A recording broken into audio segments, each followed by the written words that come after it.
Welcome to my class. So students, in this class we are going to learn about real numbers. तो आज हम इस lecture में पढ़ने वाले हैं रियल नंबर्स के बारे में. तो नंबर्स जो हमारे होते हैं वो डिवाइड होते हैं हमारे रियल नंबर्स में, कॉम्प्लेक्स नंबर में, इमेजिनरी नंबर्स में. ओके, तो ये 3 टाइप्स के नंबर्स मैंने आपको बोले हैं. इनमें से हम डिस्कस करेंगे ओनली रियल नंबर्स को. ओके, तो रियल नंबर्स के बारे में हम डिटेल में यहाँ पढ़ेंगे and imaginary numbers and complex numbers क्या होते हैं वो भी मैं आपको आगे बताऊंगी. ओके, तो रियल नंबर्स कौन से होंगे हमें देखो, यहाँ पे हमारे पास में होते हैं whole numbers, integers, rational numbers, irrational numbers. तो इरैशनल नंबर और रैशनल नंबर्स जो हमारे हैं उन्हें हम क्या बोलेंगे, रियल नंबर्स बोलेंगे. हम यहाँ पे ये भी कह सकते हैं कि जो रियल नंबर्स है वो हमारे डिवाइड होते हैं रैशनल और इरैशनल नंबर्स में. तो रैशनल नंबर्स में हमारे integers, whole numbers, natural numbers ये भी इंक्लूड हो जाएंगे. तो उसके लिए आपको पता होना चाहिए रैशनल नंबर और इरैशनल नंबर में डिफरेंस. तो ये सारी चीजें एक एक करके हम डिस्कस करेंगे. ओके, सो रैशनल नंबर्स क्या होते हैं हमारे, P अपॉन Q की फॉर्म में आप लिख पाएंगे तो वो रैशनल नंबर्स हो जाएंगे, और ऐसे नंबर्स जिन्हें हम P अपॉन Q की फॉर्म में नहीं लिख पाए वो इरैशनल नंबर्स हो जाएंगे. राइट, तो हम स्टार्ट करते हैं यहाँ पे रियल नंबर से. ओके, तो रियल नंबर की डेफिनेशन हम पहले यहाँ पे देखते हैं. Right, so real numbers, the collection of real numbers consist of all the rational and irrational numbers and it is denoted by capital R. So यहाँ पे क्या बोला गया है, रियल नंबर्स हमारे कौन से होंगे, ऐसे नंबर्स जो किसे कंसिस्ट करें, देखो रैशनल नंबर और इरैशनल नंबर्स को. ओके, तो रैशनल नंबर्स कौन से होते हैं मैंने आपको अभी बताया, जिसे हम P अपॉन Q की फॉर्म में लिख सके एंड Q यहाँ हमारा 0 के इक्वल नहीं होना चाहिए. करेक्ट. सो मैंने यहाँ लिखा 2, मैंने लिखा 1, मैंने लिखा या -1 या फिर 1/2 या फिर 1/3. तो ये सारे नंबर्स मेरे यहाँ पे क्या होंगे, रैशनल नंबर्स होंगे. वाई, बिकॉज मैं इन्हें P अपॉन Q की फॉर्म में लिख सकती हूँ. राइट, तो ये सभी मेरे यहाँ पे रैशनल नंबर्स हो जाएंगे. अब बात करते हैं हम इरैशनल नंबर्स की. तो इरैशनल नंबर्स कौन से होंगे हमारे, लाइक दिस √2, √3 या फिर पाई. तो ये सभी हमारे कैसे होंगे, इरैशनल नंबर्स होंगे. तो इरैशनल नंबर कौन से होते हैं, जिन्हें हम P अपॉन Q की फॉर्म में नहीं लिख सकते. राइट, तो रैशनल और इरैशनल नंबर्स का जो कॉम्बिनेशन होगा वही हमारा रियल नंबर्स कहलाएगा. राइट, तो यहाँ पे रियल नंबर्स के 2 पार्ट्स हो गए, रैशनल और इरैशनल. तो रैशनल में हमारे पास कौन कौन से पार्ट्स आएंगे, यहाँ पे कौन कौन से नंबर्स आएंगे, होल नंबर्स आएंगे, इंटीजर्स आएंगे, नेचुरल नंबर्स आएंगे, जो हम आगे डिस्कस करेंगे. Right, every real number corresponds to a point on the line and conversely every point on the number line represent a real number. तो आप यहाँ पे क्या कर सकते हैं, एक रियल नंबर को आप नंबर लाइन पे रिप्रेजेंट कर सकते हैं. जैसे मेरे पास यहाँ पे ये नंबर लाइन है. Right, this is the number line. Okay, so यहाँ पे बीच में मेरे पास मिडिल में हो गया क्या, 0. इस साइड मेरे नंबर्स आ जाएंगे 1 2 3 4. ओके, इनफाइनाइट तक. यहाँ -1, -2, -3. ओके, तो यहाँ पे आप इस नंबर लाइन पे जितने भी नंबर्स हैं, ठीक है, रियल नंबर्स है ना, तो इन रियल नंबर्स को हम इस नंबर लाइन पे रिप्रेजेंट कर सकते हैं. कोई भी नंबर हो, जैसे मैंने बोला यहाँ पे 2, तो 2 मेरा कहाँ नजर आ रहा है, दिस वन, ये रहा मेरा 2. -1 कहाँ है, ये रहा. तो इन रियल नंबर्स को आप क्या कर सकते हैं, यहाँ पे रिप्रेजेंट कर सकते हैं. आप यहाँ पे √2, √3 इन सबको भी रिप्रेजेंट कर सकते हैं. तो हर एक रियल नंबर को आप नंबर लाइन पे रिप्रेजेंट कर सकते हैं. ओके, नाउ नेक्स्ट है यहाँ पे मेरे पास में नेचुरल नंबर्स. ओके, सो रैशनल और इरैशनल नंबर क्या होते हैं मैंने आपको यहाँ बता दिया. तो रैशनल नंबर में हमारे पास कौन कौन से नंबर्स होंगे, देखो फर्स्ट हमारा होने वाला है नेचुरल नंबर. तो नेचुरल नंबर्स कौन से नंबर्स होते हैं आपको अच्छे से पता है, काउंटिंग नंबर्स जो हमारे होते हैं वो नेचुरल नंबर्स होते हैं. काउंटिंग हम कहाँ से स्टार्ट करते हैं, अभी कोई भी चीज हमें अगर काउंट करनी है, जैसे मेरे पास कुछ एप्पल्स है तो उससे मैं कैसे काउंट करूंगी, 1 2 3 4 5 कोई भी थिंग्स है तो 1 2 3 0 से तो हम काउंट नहीं करते. सो यहाँ नेचुरल नंबर्स हमारे काउंटिंग नंबर्स होंगे. Right, so the counting numbers 1 2 3 are called natural numbers. Okay, so 1 2 3 and dash up to infinite. ये सारे नंबर्स मेरे पास कैसे होंगे, यहाँ पे नेचुरल नंबर्स होंगे. तो नेचुरल नंबर्स को हम डिनोट करते हैं यहाँ पे किससे, कैपिटल N से. ओके, एंड यहाँ पे आप इसे अगर जैसे n है तो n को अगर आपको रिप्रेजेंट करना है इस तरह से तो आप पहले सेट बनाएंगे एंड उसमें 1 2 3 इस तरह से यहाँ पे लिखेंगे. ओके, सो यहाँ पे हमारे पास में नेचुरल नंबर्स कौन से हो जाएंगे, 1 2 3 4 5 up to infinite. Okay, next है हमारे पास यहाँ पे होल नंबर्स। अब होल नंबर्स कौन से होंगे, देखो ये जो हमारे नेचुरल नंबर्स है इनमें आप क्या कीजिए, जीरो को ऐड कर दो। तो जैसे ही नेचुरल नंबर्स में जीरो को आप ऐड करेंगे तो ये हमारे नंबर्स कहलाएंगे क्या, whole numbers. Okay, so first क्या हुआ, नेचुरल नंबर, सेकंड हुआ होल नंबर्स।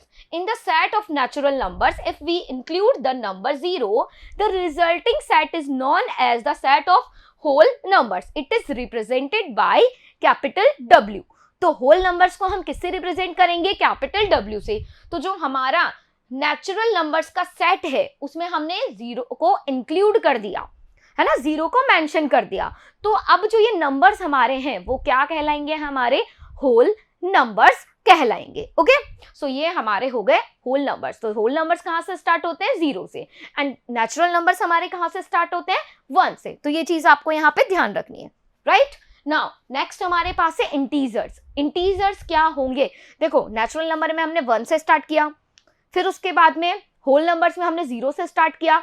अब हम यहाँ पे इंटीजर्स की बात करेंगे तो इंटीजर्स में हमारे नेचुरल नंबर्स भी आएंगे, 0 भी आएगा और नेगेटिव नंबर्स भी आएंगे। जैसे अगर मैं बात करूं यहाँ पे नंबर लाइन की, तो यहाँ पे होता है मेरा मिडिल में 0। ओके, इस साइड मेरे होते हैं पॉजिटिव नंबर्स, या फिर हम कह सकते हैं क्या, नेचुरल नंबर्स, राइट।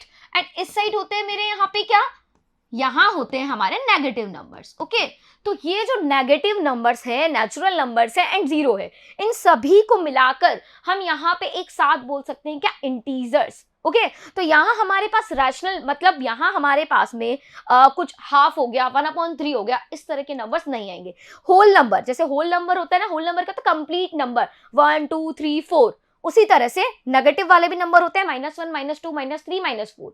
तो जितने इधर नेचुरल नंबर्स हैं पॉजिटिव में, उतने ही इधर नंबर्स होंगे हमारे पास में नेगेटिव में, ठीक है। तो इधर पॉजिटिव और इधर नेगेटिव और बीच में 0।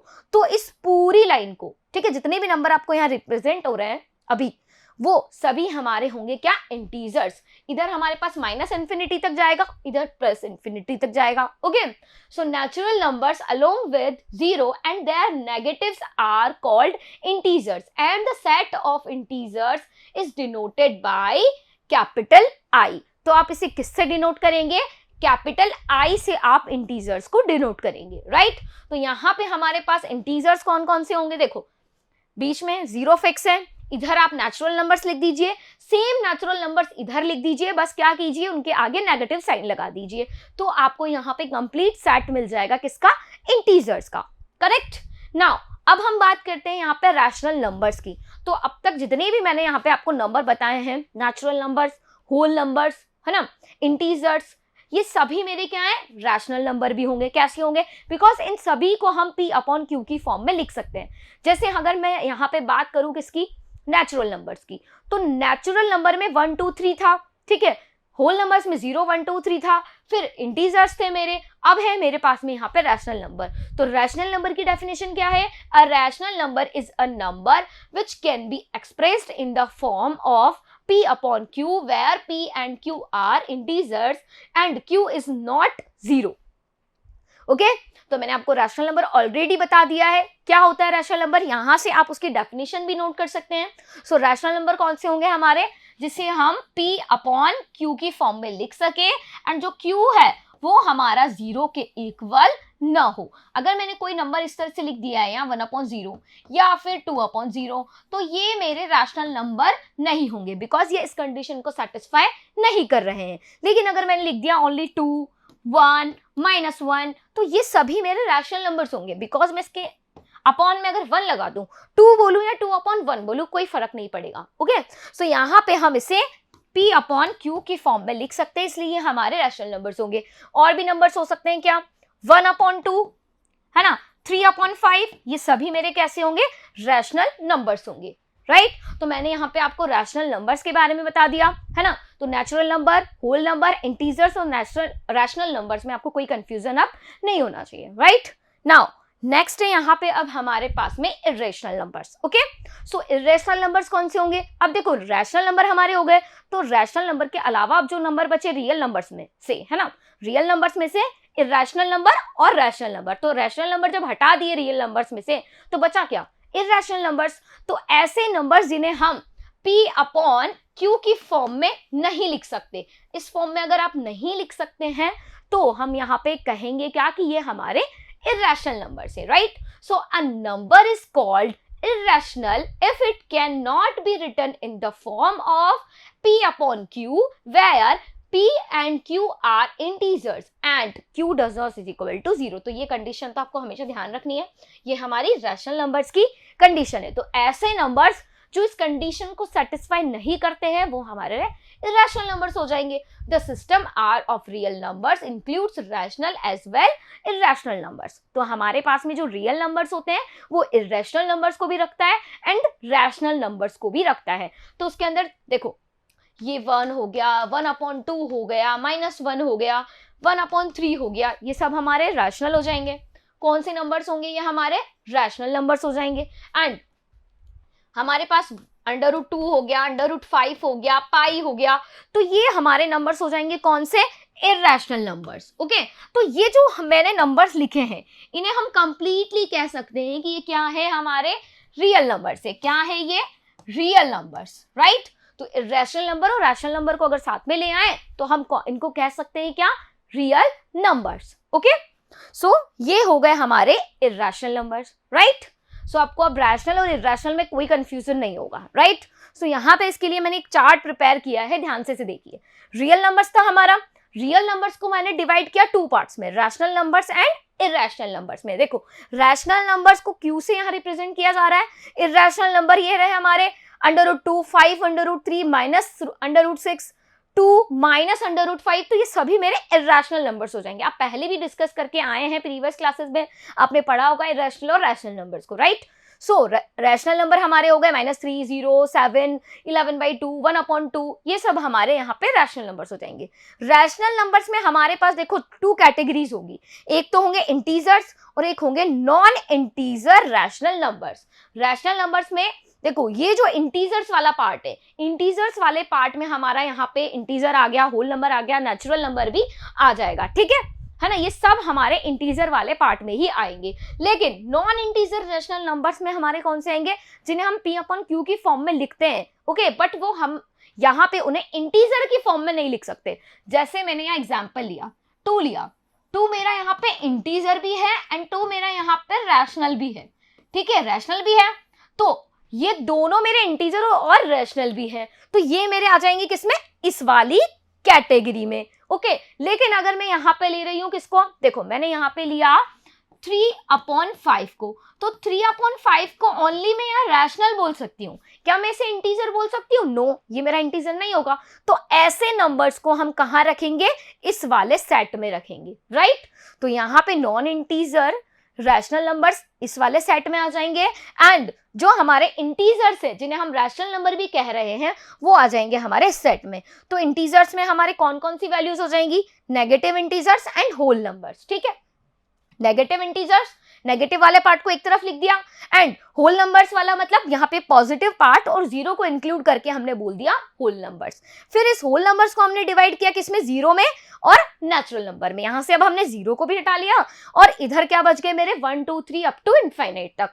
तो ये मेरे नंबर्स हो गए नेचुरल नंबर्स। तो ये जो पूरा नंबर सिस्टम है, आई होप आपको ये समझ आया होगा, राइट। नाउ अब हम यहाँ पे डिस्कस करने वाले हैं, देखो प्राइम नंबर्स को, ओके।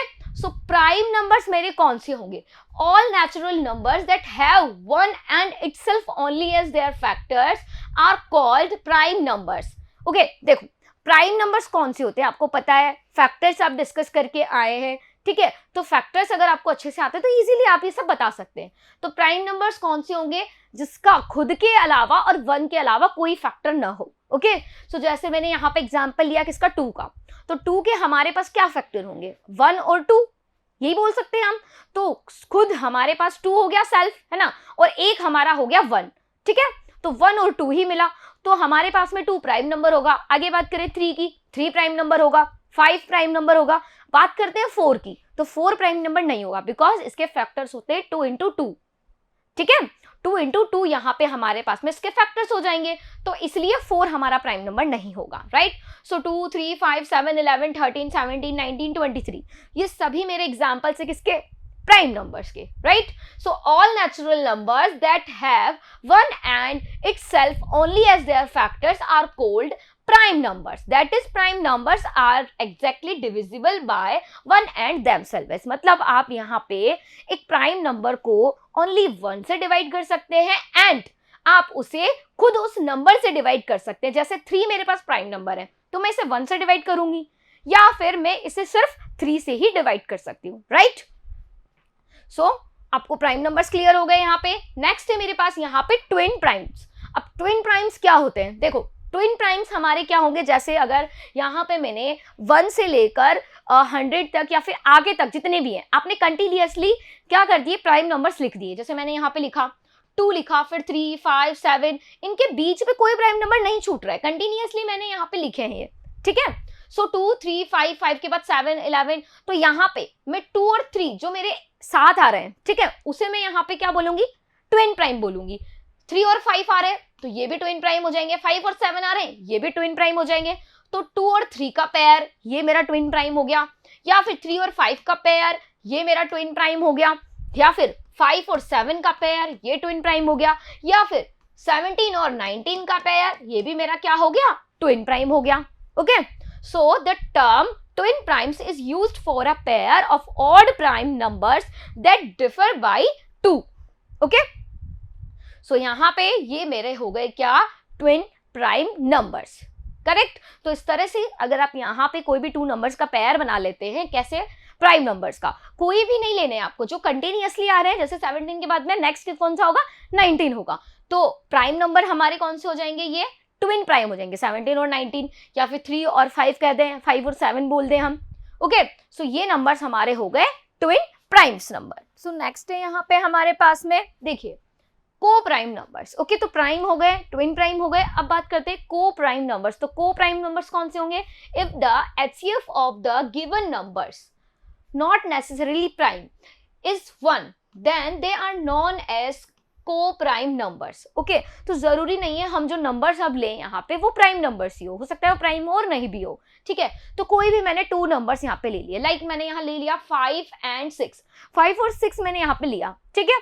तो 5 और 6 के बीच में अगर हम देखें तो दोनों में हमारे पास में एक भी कॉमन फैक्टर नहीं है. दोनों के अगर हम फैक्टर्स फाइंड करें, 5 के फैक्टर्स फाइंड कर लिए, 6 के फैक्टर फाइंड कर लिए, दोनों के फैक्टर्स अगर हम देखें तो इसमें कोई कॉमन फैक्टर हमें नहीं मिलेगा. मींस यहाँ हमारे पास HCF ओनली 1 मिलेगा. तो अगर HCF हमारे पास में ओनली 1 आता है तो इस कंडीशन में ऐसे नंबर्स को हम को प्राइम नंबर्स कहते हैं. जैसे 5 और 6 का अगर हम देखें तो HCF क्या आएगा, 1. जैसे मैंने यहाँ पे ले लिया 12 and 13, तो 12 और 13 ऐसे नंबर्स हमारे हैं जिनका HCF क्या आएगा, देखो HCF क्या आएगा, 1 आएगा. तो 12 और 13 मेरे पास में कैसे नंबर्स हो गए, को प्राइम नंबर्स हो गए, ठीक है? हम यहाँ 12 के अगर फैक्टर्स फाइंड करें तो देखो 12 के फैक्टर्स कैसे फाइंड करेंगे, ये रहा 12, 2 से डिवाइड करेंगे 6, फिर 2 से डिवाइड करेंगे 3, फिर 3 से डिवाइड करेंगे 1. तो फैक्टर्स क्या मिले हमें, 2 into 2 into 3, राइट? और यहाँ पे 13 के फैक्टर क्या होंगे, ओनली 13 या 1. तो यहाँ पे कॉमन फैक्टर क्या मिला हमें, ओनली 1. सो यहाँ पे HCF हमारा क्या आया, ओनली 1 आया. तो HCF इसी तरह से फाइंड किया जाता है, फैक्टर्स आप निकालते हैं, फिर उनका आप यहाँ पे कॉमन फैक्टर देखते हैं, तो वो जो कॉमन फैक्टर्स हमारे आते हैं वही हमारा HCF हो जाता है, राइट? तो यहाँ पे HCF कितना आया, 1. तो ऐसे नंबर्स जिनका HCF अगर आप फाइंड करें और वो हमें 1 मिले तो उन नंबर्स को हम क्या बोलेंगे, को प्राइम नंबर्स बोलेंगे, राइट?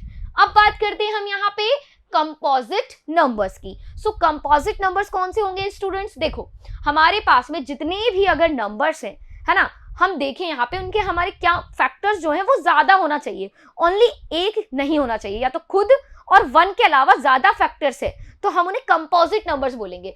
एग्जांपल लेंगे हम यहाँ पे, देखो जैसे कि अगर 2 और 4 की 4 और 6 की बात करें, है ना, तो 4 और 6 की अगर हम बात करें तो 4 के फैक्टर्स हमारे कितने होंगे, देखो 2 into 2, ठीक है? 6 के फैक्टर्स कितने होंगे, 2 into 3. तो यहाँ पे हमारे पास एक फैक्टर हो गया 1 और, है ना, देखो फैक्टर्स 1, 4 और 2 ये फैक्टर्स हो गए. इसके कितने होंगे, 1, 6, 2 और 3, ये इसके फैक्टर्स होंगे, राइट? तो ये इसके फैक्टर्स होंगे.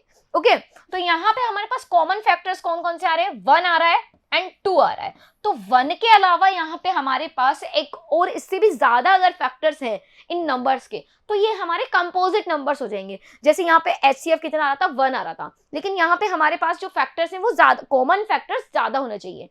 क्या होने चाहिए? कॉमन फैक्टर्स एक नहीं होना चाहिए, एक से ज्यादा होना चाहिए। देखो, all natural numbers that have more than 2 different factors are called composite numbers. If C is the set of composite numbers, then C is equal to 4, 6, 8, 9, 10, 12. ऐसे नंबर्स जिनके एक से ज्यादा हमारे पास में यहाँ पे क्या होते हैं, फैक्टर्स होते हैं, तो वो हमारे क्या होंगे, कंपोजिट नंबर्स होंगे। जैसे यहाँ पे 4 के जो फैक्टर्स हैं वो कितने हो रहे हैं, 3 फैक्टर्स हो रहे हैं। 6 के कितने फैक्टर्स हो रहे हैं, यहाँ पे 4 फैक्टर्स हो रहे हैं, 1, 6, 2, 3। तो ये दोनों मेरे कैसे हो गए यहाँ पे, ये हो गए मेरे यहाँ पे कंपोजिट नंबर्स। ओके, अब देखो यहाँ पे मेरे पास में कुछ पॉइंट्स हैं, इन पॉइंट्स को आप ध्यान रखेंगे। Point number 1 is neither prime nor composite number. तो हमारे पास में 1 जो है वो ना ही कोई प्राइम नंबर है और ना ही कोई कंपोजिट नंबर है। सो आप कभी भी 1 को यहाँ पे प्राइम नंबर में या कंपोजिट नंबर में काउंट नहीं करेंगे। प्राइम नंबर्स हमारे कहाँ से स्टार्ट होते हैं, 2 से स्टार्ट होते हैं। क्लियर? पॉइंट नंबर 2 है 2 is the only prime number which is even। तो only 2 एक ऐसा हमारे पास में प्राइम नंबर है जो कैसा है, even है। बाकी के जितने भी हमारे पास में प्राइम नंबर है वो सभी कैसे हैं, वो हमारे ऑड नंबर्स हैं। क्लियर? पॉइंट नंबर 3 है any 2 consecutive numbers will always be co-prime। कोई भी 2 साथ में जो हमारे कंसेक्यूटिव जो नंबर्स है, जैसे मैं बात करूं 1, 2, 2, 3, 4, 5, 6, 7, जैसे 6, 7 ले लो, चलो 6, 7 मेरे कैसे होंगे, यहाँ पे को प्राइम नंबर्स होंगे। कैसे? बिकॉज इन दोनों का अगर आप HCF फाइंड करें तो वो ओनली 1 मिलेगा। ओके, तो HCF क्या आया, इनका 1 आया, तो ये मेरे को प्राइम हो गए। कोई भी आप 2 कंसेक्यूटिव नंबर्स ले लीजिए, जैसे मैंने यहाँ ले लिया 23 एंड 24, इन दोनों के फैक्टर्स आप फाइंड कीजिए, HCF इनका फाइंड कीजिए। HCF इनका क्या मिलेगा, जो HCF होगा वो होगा यहाँ पे 1। तो ये नंबर्स हमारे कैसे होंगे, को प्राइम होंगे। तो इन तीनों पॉइंट्स को आपको यहाँ पे ध्यान रखना है। अगर पॉइंट 2 की बात करें तो 2 हमारा ओनली कैसा है, एक ऐसा प्राइम नंबर है जो इवन है। देखो 2 के बाद में हमारा क्या आता है, 2 के बाद में 3, फिर 5, फिर 7, तो ये सारे हमारे जो आगे 2 के बाद जो नंबर्स आएंगे वो सारे ऑड होंगे, ओनली 2 ही हमारा इवन होगा।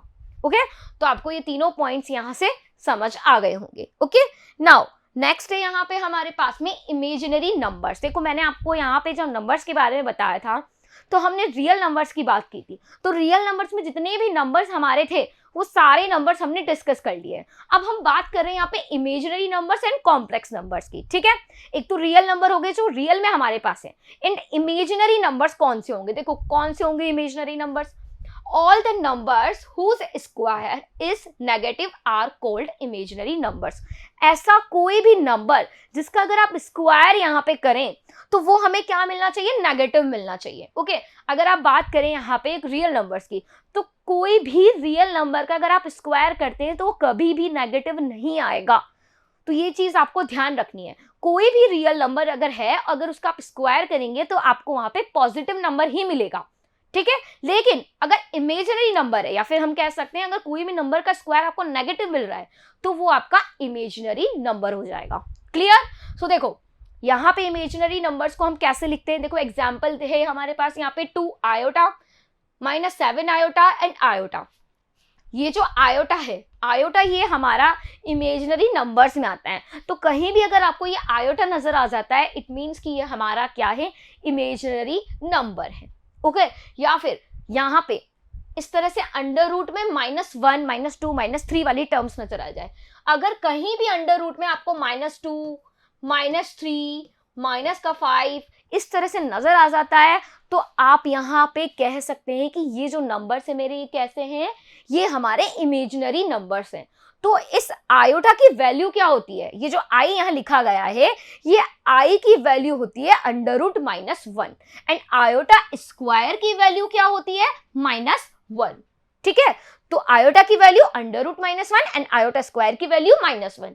तो इस आयोटा का आपको ध्यान रखना है। तो अगर अंडर रूट में आपको इस तरह से माइनस नजर आता है कहीं, तो आप क्लियरली यहाँ कह देंगे क्या कि ये हमारा इमेजिनरी नंबर है। ओके, सो आयोटा की वैल्यू कितनी होगी हमारी, √-1। अब बात करते हैं हम कॉम्प्लेक्स नंबर्स की। तो कॉम्प्लेक्स नंबर्स हमारे कौन से होंगे? जो हमारे रियल नंबर्स हैं और इमेजिनरी नंबर्स हैं, अगर इन दोनों को हम साथ में लिख दें तो हमारा जो नंबर बनेगा वो हो जाएगा complex number. Okay, so simple सी डेफिनेशन है, the combined form of real and imaginary numbers is known as complex numbers. It is denoted by z. इसको हम यहाँ पे z से डिनोट करते हैं। तो यहाँ पे z इज इक्वल टू कितना लिखा है? a plus iota b। तो यहाँ a और देखो ये जो a है ये हमारा रियल नंबर है एंड आयोटा b यहाँ पे हमारे पास में क्या है? इमेजिनरी नंबर है। तो a हमारा देखो मैंने लिख दिया यहाँ 2, फिर plus and iota as it is रहने दिया एंड b की जगह मैंने कोई भी वैल्यू पुट कर दी लाइक 3, सो 3 आयोटा लिख दिया। तो ये 2 प्लस 3 आयोटा जो मैंने लिखा है ये मेरा क्या हो जाएगा? कॉम्प्लेक्स नंबर हो जाएगा। Okay, so where a is real part and b is imaginary part of z। So यहाँ पे a एंड b जो है वो r को बिलोंग करते हैं, मतलब रियल नंबर्स को बिलोंग करते हैं। ठीक है, देखो आयोटा लगाते ही वो नंबर इमेजिनरी हो गया। a और b कैसे हैं? हमारे दोनों रियल नंबर्स हैं, लेकिन b के साथ में अगर मैंने आयोटा लगा दिया तो वो मेरा इमेजिनरी हो गया। तो ये वाला पार्ट मेरा कैसा हो गया? रियल, और ये वाला पार्ट हो गया मेरा imaginary part. Clear? So the set of complex numbers is the super set of all the sets of numbers. ठीक है, तो यहाँ पे हमारे पास में कॉम्प्लेक्स नंबर किसे कहेंगे? जिसके अंदर रियल नंबर भी आ रहे हो और इमेजिनरी नंबर भी आ रहे हो। तो इसका मैंने ये एग्जांपल दे दिया। एक और एग्जांपल देख सकते हैं आप, क्या? 4 माइनस 5 आयोटा। तो ये भी मेरा क्या होगा? यहाँ पे कॉम्प्लेक्स नंबर हो जाएगा। ये रियल नंबर हो गया और 5 आयोटा इमेजिनरी नंबर हो गया। तो दोनों नंबर्स का कॉम्बिनेशन क्या कहलाएगा? हमारा इमेजिनरी नंबर्स कहलाएगा। ओके, हमारा यहाँ पे यूक्लिड डिवीजन लेमा। ओके, तो यूक्लिड्स डिवीजन लेमा क्या है? तो ये लेमा आपको ध्यान से पढ़ना है, बहुत ही सिंपल सा है। Okay, so late a and b any two positive integers, then there exist unique q and r such that a is equal to bq plus r and यहाँ r की वैल्यू है 0 से b के बीच में। Okay, तो क्या बोला गया यहाँ पे? देखो अगर हम कोई भी 2 इंटीजर्स लेते हैं तो a और b यहाँ पे कोई भी 2 पॉजिटिव इंटीजर्स ले लिए गए हैं। ओके, अब इन 2 पॉजिटिव इंटीजर्स को हम इस तरह से रिप्रेजेंट कर सकते हैं। सो हम यहाँ क्या करने वाले हैं? a और b की जगह हम कोई भी यहाँ नंबर्स मान लेते हैं। तो मान लेते हैं यहाँ पे a की जो वैल्यू है वो है हमारे पास में 12। ओके, एंड b की वैल्यू है यहाँ पे हमारे पास में कितनी? 5 ले लेते हैं। ओके, कितनी है? 5। तो b की वैल्यू हो गई हमारे पास में यहाँ पे 5। ओके, अब हम उसे यहाँ इस फॉर्म में कैसे रिप्रेजेंट करेंगे? a is equal to B Q plus R में कैसे रिप्रेजेंट करेंगे? q और r हमारे क्या होंगे? तो देखो क्या होंगे यहाँ पे, देखो हम क्या करेंगे, यहाँ पे 12 को लिखेंगे अंदर एंड यहाँ 5 आ जाएगा बाहर। अब आप करेंगे इसे डिवाइड, तो डिवाइड कीजिए। तो 12 को डिवाइड करेंगे, 2 टाइम्स डिवाइड होगा 10 से। ओके, तो 10 यहाँ आ गया, रिमाइंडर हमारा बचा 2। सो रिमाइंडर यहाँ बच गया 2 एंड क्वेश्चन आया हमारा कितना? 2। ओके, सो r की वैल्यू हमें मिल गई 2 एंड q की वैल्यू हमें मिल गई 2 एंड यहाँ से a की वैल्यू है हमारे पास 12 एंड b की वैल्यू कितनी हो गई? 5। ओके, तो हमने यहाँ पे a और b को कैसे रिप्रेजेंट किया? इस फॉर्म में रिप्रेजेंट किया। कैसे करेंगे रिप्रेजेंट? देखो, सो यहाँ 12 इज इक्वल टू कितना हो जाएगा? 5 multiply by 2 plus 2। Okay, so this is a, this is b, this is q and this is r। Okay, तो यहाँ पे हमने इन 2 नंबर्स को a एंड b, आप कोई भी एग्जांपल ले सकते हैं। मैंने 12 और 5 ले लिया, आप कोई भी 2 इंटीजर्स ले लीजिए, कोई भी 2 पॉजिटिव इंटीजर्स ले लीजिए, तो आप इस तरह से यहाँ पे रिप्रेजेंट कर सकते हैं। तो इस तरह से रिप्रेजेंट करना ही, ये जो हम रिप्रेजेंट कर पा रहे हैं, यही हमारा यूक्लिड डिवीजन लेमा है। ओके, सो यहाँ पे कंडीशन है हमारी क्या, कि जो r है वो ऑलवेज 0 से b के बीच में होगा। सो देखो यहाँ पे चेक कीजिए, r की वैल्यू 2 है। ओके, r की वैल्यू 2 है एंड b की वैल्यू कितनी है? 5। तो यहाँ पे 2r की वैल्यू है, तो 2 हमारा 0 से बड़ा होता है एंड 5 से छोटा होता है। सो यहाँ पे 0 से 5 के बीच में हमारी वैल्यू आ रही है r की। ओके, तो इस कंडीशन को भी ये सेटिस्फाई कर रहा है।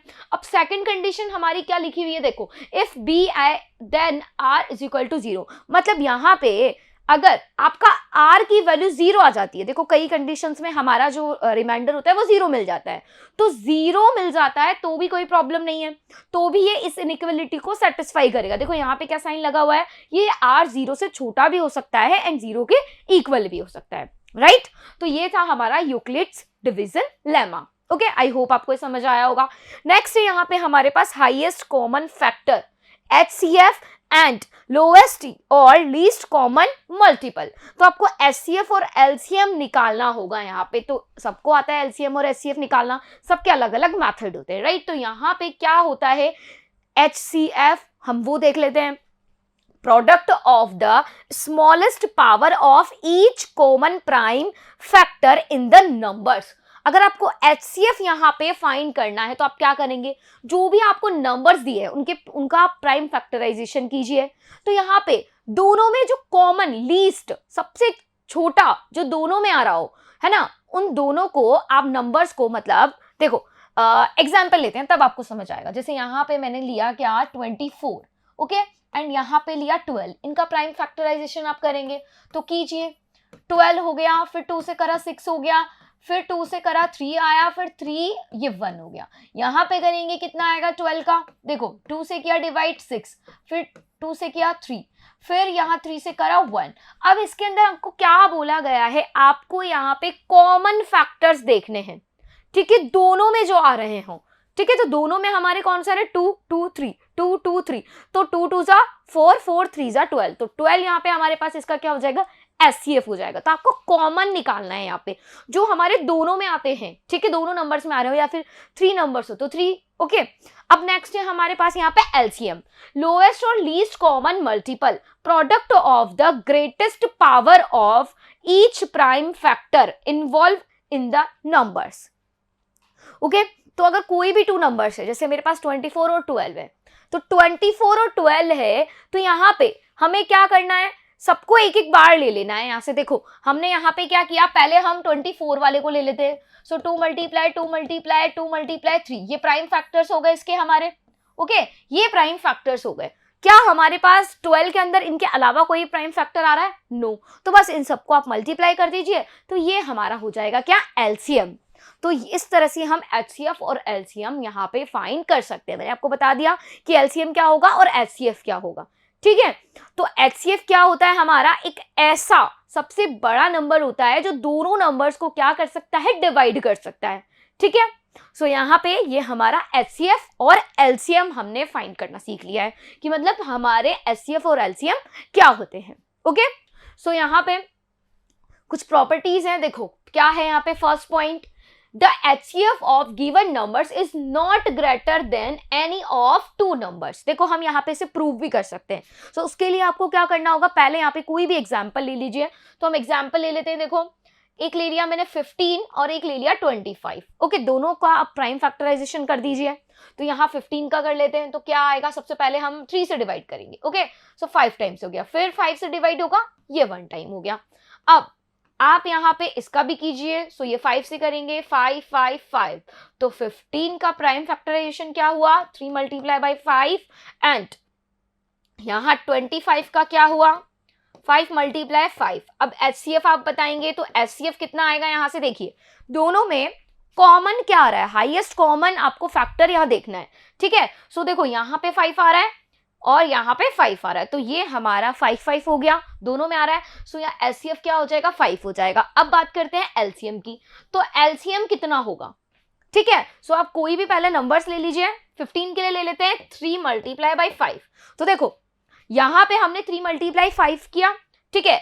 अब यहाँ पे 5 तो हमारा यहाँ एक आ रहा है, बट यहाँ डबल 5 है और यहाँ सिंगल ही 5 है, तो एक और 5 हमें यहाँ ऐड करना होगा, ओके। सो ये हमने यहाँ ऐड कर दिया, ठीक है। तो यहाँ मल्टीप्लाई करेंगे आप, तो आपको रिपीट नहीं करने हैं नंबर्स जितने टाइम्स। अगर मान लो यहाँ 5 मेरा 3 टाइम्स आ रहा होता तो मैं 2 टाइम्स 5 और लिख देती, बिकॉज एक टाइम 5 तो इधर है ही सही, ठीक है।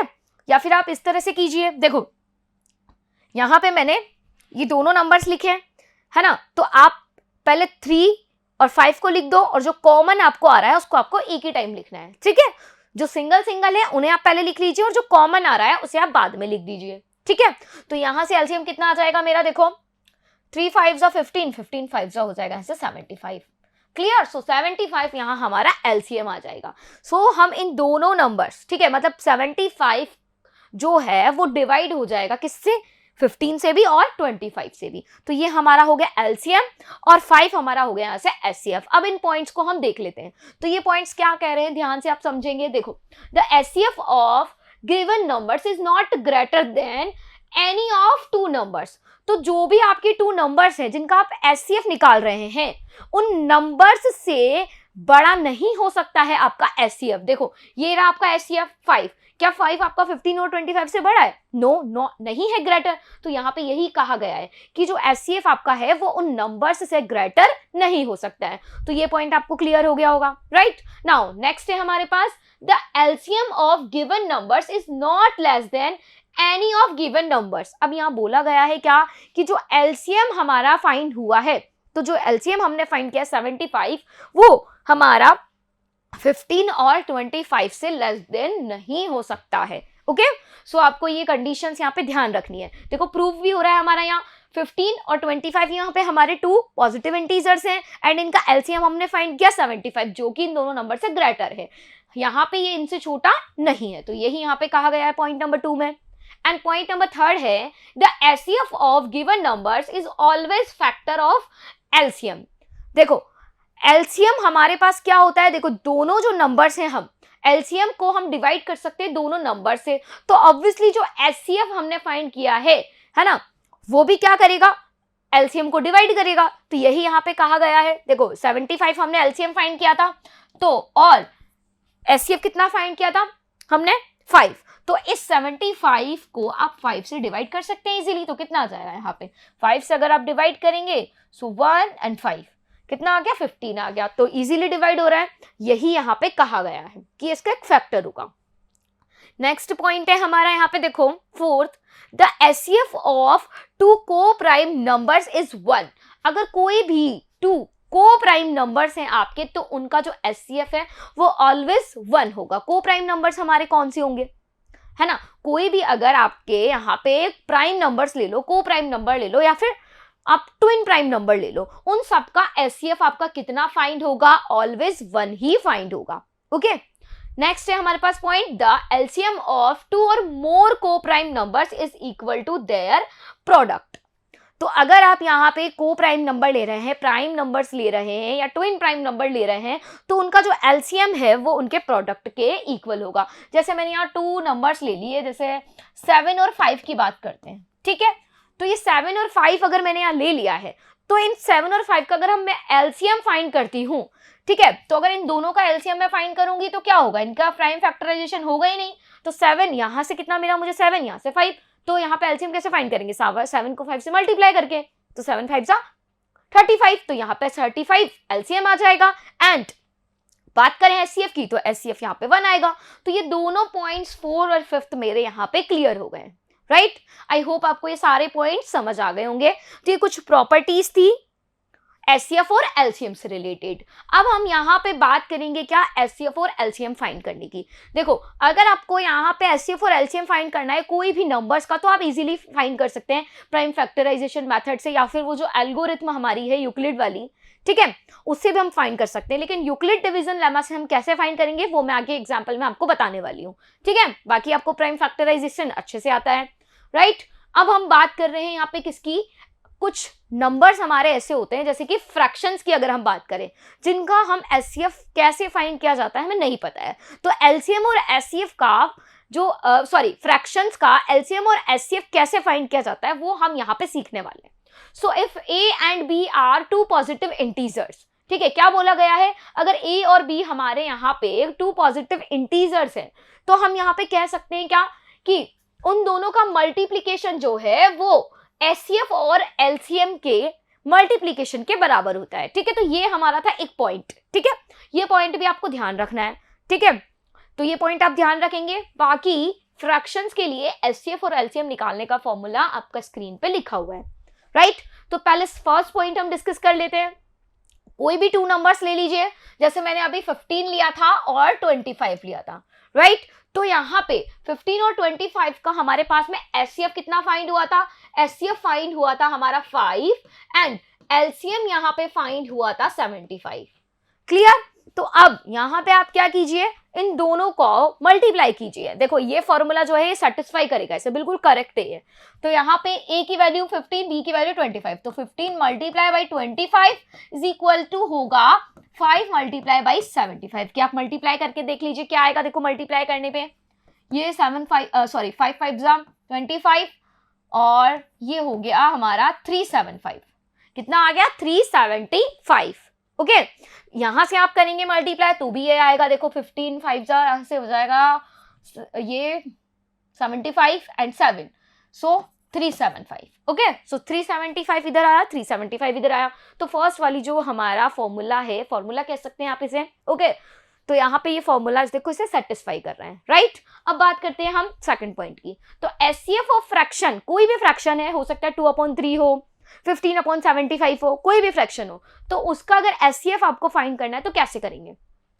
HCF of their numerators and आपको डिवाइड करना है किससे? एलसीएम ऑफ देयर डिनोमिनेटर से। सो मैंने यहाँ पे ले लिया क्या, देखो मैंने यहाँ पे नंबर्स ले लिए 15/2 एंड यहाँ पे नेक्स्ट ले लेते हैं हम 9/5। ओके, ये 2 हमारी फ्रैक्शंस हैं। इन 2 फ्रैक्शंस का मुझे एचसीएफ और एलसीएम फाइंड करना है। सो पहले मैं एचसीएफ की बात करती हूँ, ठीक है। तो एचसीएफ कैसे फाइंड करेंगे? क्या लिखा है? HCF of their numerators. तो यहाँ पे न्यूमरेटर्स का एचसीएफ क्या होगा? तो न्यूमरेटर्स कौन कौन से हैं? 15 एंड 9, तो दोनों का प्राइम फैक्टराइजेशन कीजिए। तो कितना आएगा? देखो यहाँ पे 3 से डिवाइड करेंगे 5 टाइम्स, फिर 5 से करेंगे 1 टाइम, फिर 9 का कीजिए 3 से करेंगे 3 टाइम, फिर 3 से करेंगे 1 टाइम। क्लियर? तो यहाँ पे इसका एचसीएफ कितना मिला हमें एचसीएफ मिला 3। ओके, सो इस 3 को आपको कहाँ लिखना है? देखो एचसीएफ ऑफ देयर न्यूमरेटर्स का एचसीएफ कितना आया? 3। सो हम यहाँ लिखेंगे 3। अब क्या बोला? LCM of their denominators. तो डिनोमिनेटर्स कौन कौन सा है? 2 एंड 5। क्या है डिनोमिनेटर्स? 2 एंड 5। अब 2 एंड 5 का आपको एलसीएम फाइंड करना है। तो कैसे फाइंड करेंगे? देखो ये 2 से डिवाइड होगा 1 टाइम, फिर 5 से डिवाइड होगा ये हमारा 1 टाइम, तो 2 5 जा 10। तो एलसीएम कितना आया? एलसीएम आया हमारा 10। तो आप यहाँ पे लिख देंगे ये 10। तो यहाँ पे ये जो गिवन हमारी फ्रैक्शंस थी उनका हमने एचसीएफ फाइंड कर लिया, कितना? 3/10। क्लियर? अब बात करते हैं हम एलसीएम की, कि इन फ्रैक्शंस का आप एलसीएम कैसे फाइंड करेंगे? तो एलसीएम के लिए क्या लिखा है? LCM of their numerators and divide by HCF of their denominators. तो यहाँ पे न्यूमरेटर्स का एलसीएम फाइंड करेंगे तो क्या है हमारा?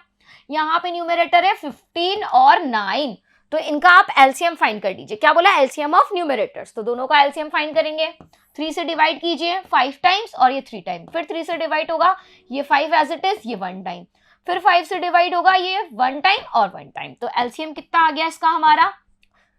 3 मल्टीप्लाई बाई 3 मल्टीप्लाई 5 5, तो 3 3 जा 9, 9 5 जा 45। कितना आ गया यहाँ से हमारा? 45। तो एलसीएम आया यहाँ पे 45। तो आप यहाँ एलसीएम में लिखेंगे, फ्रैक्शन के एलसीएम में ऊपर 45 एंड अपॉन में क्या करना है? HCF of their numerators. तो न्यूमरेटर्स का एचसीएफ कितना आएगा? 2 और 5 है, हम सॉरी डिनोमिनेटर्स का, डिनोमिनेटर्स कौन सा है? 2 और 5।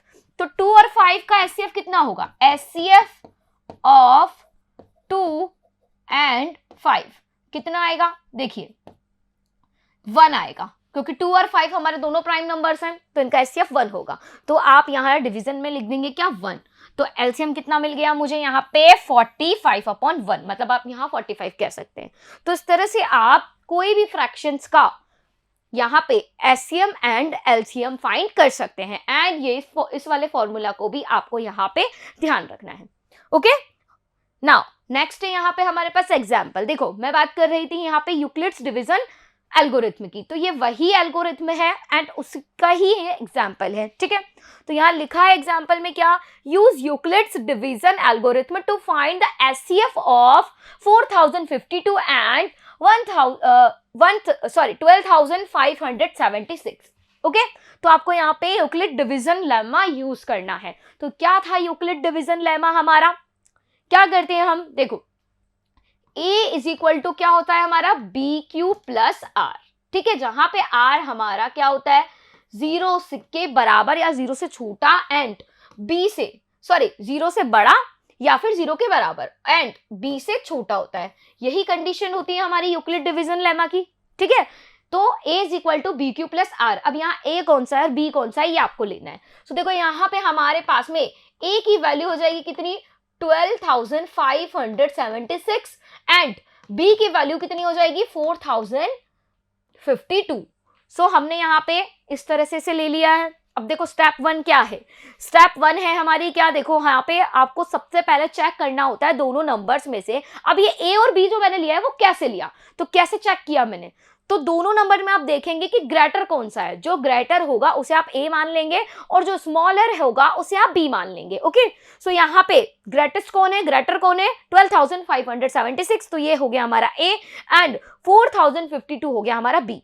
सो we apply the division lemma to 12,576 and 4,052 to get, तो हमें यहाँ क्या मिलेगा, देखो हमें ये मिलेगा। तो ये मैंने कैसे फाइंड किया, आप क्या करेंगे, आप यहाँ पे डिवाइड करेंगे, अंदर लिखेंगे आप 12,576 को, फिर डिवाइड करेंगे किससे, 4,052 को, तो कितने टाइम्स डिवाइड होगा, 3 टाइम्स, 3 टाइम्स आपका ये डिवाइड होगा। ओके, सो 3 टाइम्स डिवाइड होगा ये एंड यहाँ पे रिमाइंडर आपका बचेगा कितना, 420। तो आप यहाँ से इस तरह से डिवाइड करके इसे फाइंड कर सकते हैं। देखो यहाँ पे हर चीज लिखी हुई है, इस तरह से आप डिवाइड कीजिए। जैसे आप डिवाइड करेंगे ये 3 और 420 कैसे आया मैंने आपको बता दिया, दोनों को आप डिवाइड करेंगे यहाँ से, जैसे ही आपने इनको डिवाइड किया, ठीक है, जैसे ही डिवाइड किया तो रिमाइंडर आपका बच जाएगा कितना, 420, कितना बचेगा 420 और 3 टाइम्स ये डिवाइड होगा। देखो कितना आएगा, कितना टाइम्स डिवाइड होने पे कितना मिलेगा हमें,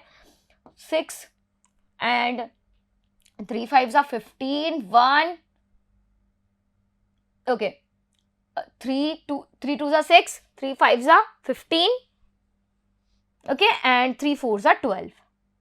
सो ये हो गया हमारा यहाँ पे। ओके, तो ये आ गया यहाँ पे 0, 7 - 5 2 एंड 4 - 1 सॉरी 5 - 1 0 एंड ये 0 0। सो 420 यहाँ पे हमारे पास में रिमाइंडर बच गया, राइट। तो मैंने यहाँ पे इसे इस तरह से लिख दिया है ना, यूक्लिड डिवीजन लेमा हमने यहाँ पे इसके फॉर्म में से लिख दिया है 2 नंबर्स को। तो हमें यहाँ पे क्या क्या मिला है ना, बी की वैल्यू तो हमारे पास कितनी है, 4,052, ए की वैल्यू 12,576 एंड आर की वैल्यू कितनी मिली हमें, आर की वैल्यू मिली 420 एंड क्यू की वैल्यू मिली हमें यहाँ पे 3। ठीक है, अब आपको नेक्स्ट स्टेप में क्या करना है, अब नेक्स्ट स्टेप में आप क्या करेंगे, यहाँ पे देखो हमारा ये स्टेप हमें तब तक रिपीट करनी है जब तक हमारा जो रिमाइंडर है आर की वैल्यू 0 नहीं आ जाती। तो देखो अभी आर की वैल्यू कितनी है हमारे पास, 420। तो हम क्या करेंगे, अब हम यहाँ पे यही डिवीजन लेमा अप्लाई करेंगे 4052 पे एंड 420 पे। ठीक है, तो देखो हमारे पास अब यहाँ ए की वैल्यू हो जाएगी 4052 एंड बी की वैल्यू हो जाएगी 420। सेम चीज रिपीट करनी है, तो हमें यहाँ पे वैल्यू क्या मिली, देखो 4052 को हम कैसे लिख सकते हैं, 420 मल्टीप्लाई बाई 9। तो इसका मतलब यहाँ पे क्यू की वैल्यू मिल गई हमें 9 एंड आर की वैल्यू कितनी मिली 272। तो आप क्या करेंगे, मैंने ये कैसे फाइंड किया है, मैंने यहाँ पे इस 4052 को डिवाइड किया है 420 से, जो रिमाइंडर आया वो लिख दिया यहाँ और क्वोशंट आया वो लिख दिया यहाँ पे। ठीक है, सो यही चीज हमें रिपीट करते जाना है बार बार। अब हमें आर की वैल्यू कितनी मिली, थर्ड स्टेप में क्या करेंगे, देखो आर की वैल्यू कितनी मिली 272। सो अब हमारे पास में 272 यहाँ पे मिला है, तो अगेन अब हम क्या करेंगे 420 लेंगे एंड 272 लेंगे, इन दोनों नंबर्स में फिर से हम यूक्लिड डिवीजन लेमा अप्लाई करेंगे। ठीक है, तो फिर से जब हमने अप्लाई किया, मतलब हमने यहाँ 420 को 272 से जब डिवाइड किया तो हमें रिमाइंडर अब कितना मिला 148 एंड क्वोशंट मिला 1। तो आपको यार रिमाइंडर पे फोकस करना है कि रिमाइंडर आपका 0 कब आता है। ठीक है, तो अभी तक हमारा रिमाइंडर 0 नहीं आया है, अभी कितना है 148। तो फिर से आपको यही स्टेप अब रिपीट करनी है, किसके किन नंबर्स के साथ में, देखो 272 एंड 148 के साथ में। ठीक है, तो अब आपको 272 को डिवाइड करना है किससे, 148 से। तो डिवाइड करेंगे तो रिमाइंडर हमें मिलेगा कितना 124 एंड क्वोशंट मिलेगा 1। अब अभी हमारे पास में रिमाइंडर कितना आ रहा है 124 आ रहा है, 0 नहीं आया है। सो हम क्या करेंगे, इसके लिए अगेन यही लेमा रिपीट करेंगे। सो यहाँ पे 148 को जब हमने 124 से डिवाइड किया तो हमें रिमाइंडर कितना मिला 24 मिला। अब ये जो 24 रिमाइंडर हमें मिला है इसको आप अगेन यूज करेंगे, फिर से आप यूक्लिड डिवीजन लेमा अप्लाई करेंगे किस पे 124 पे एंड 24 पे। क्लियर? सो वापस से जब हम इसे अप्लाई करेंगे तो 124 को डिवाइड करेंगे 24 से। सो डिवाइड करने पे हमें क्या मिलेगा? देखो डिवाइड करने पे हमें मिला यहाँ पे रिमाइंडर 4 एंड यहाँ पे हमें क्वेश्चन मिला 5। तो रिमाइंडर अभी तक कितना आया है हमारा? 4 आ गया।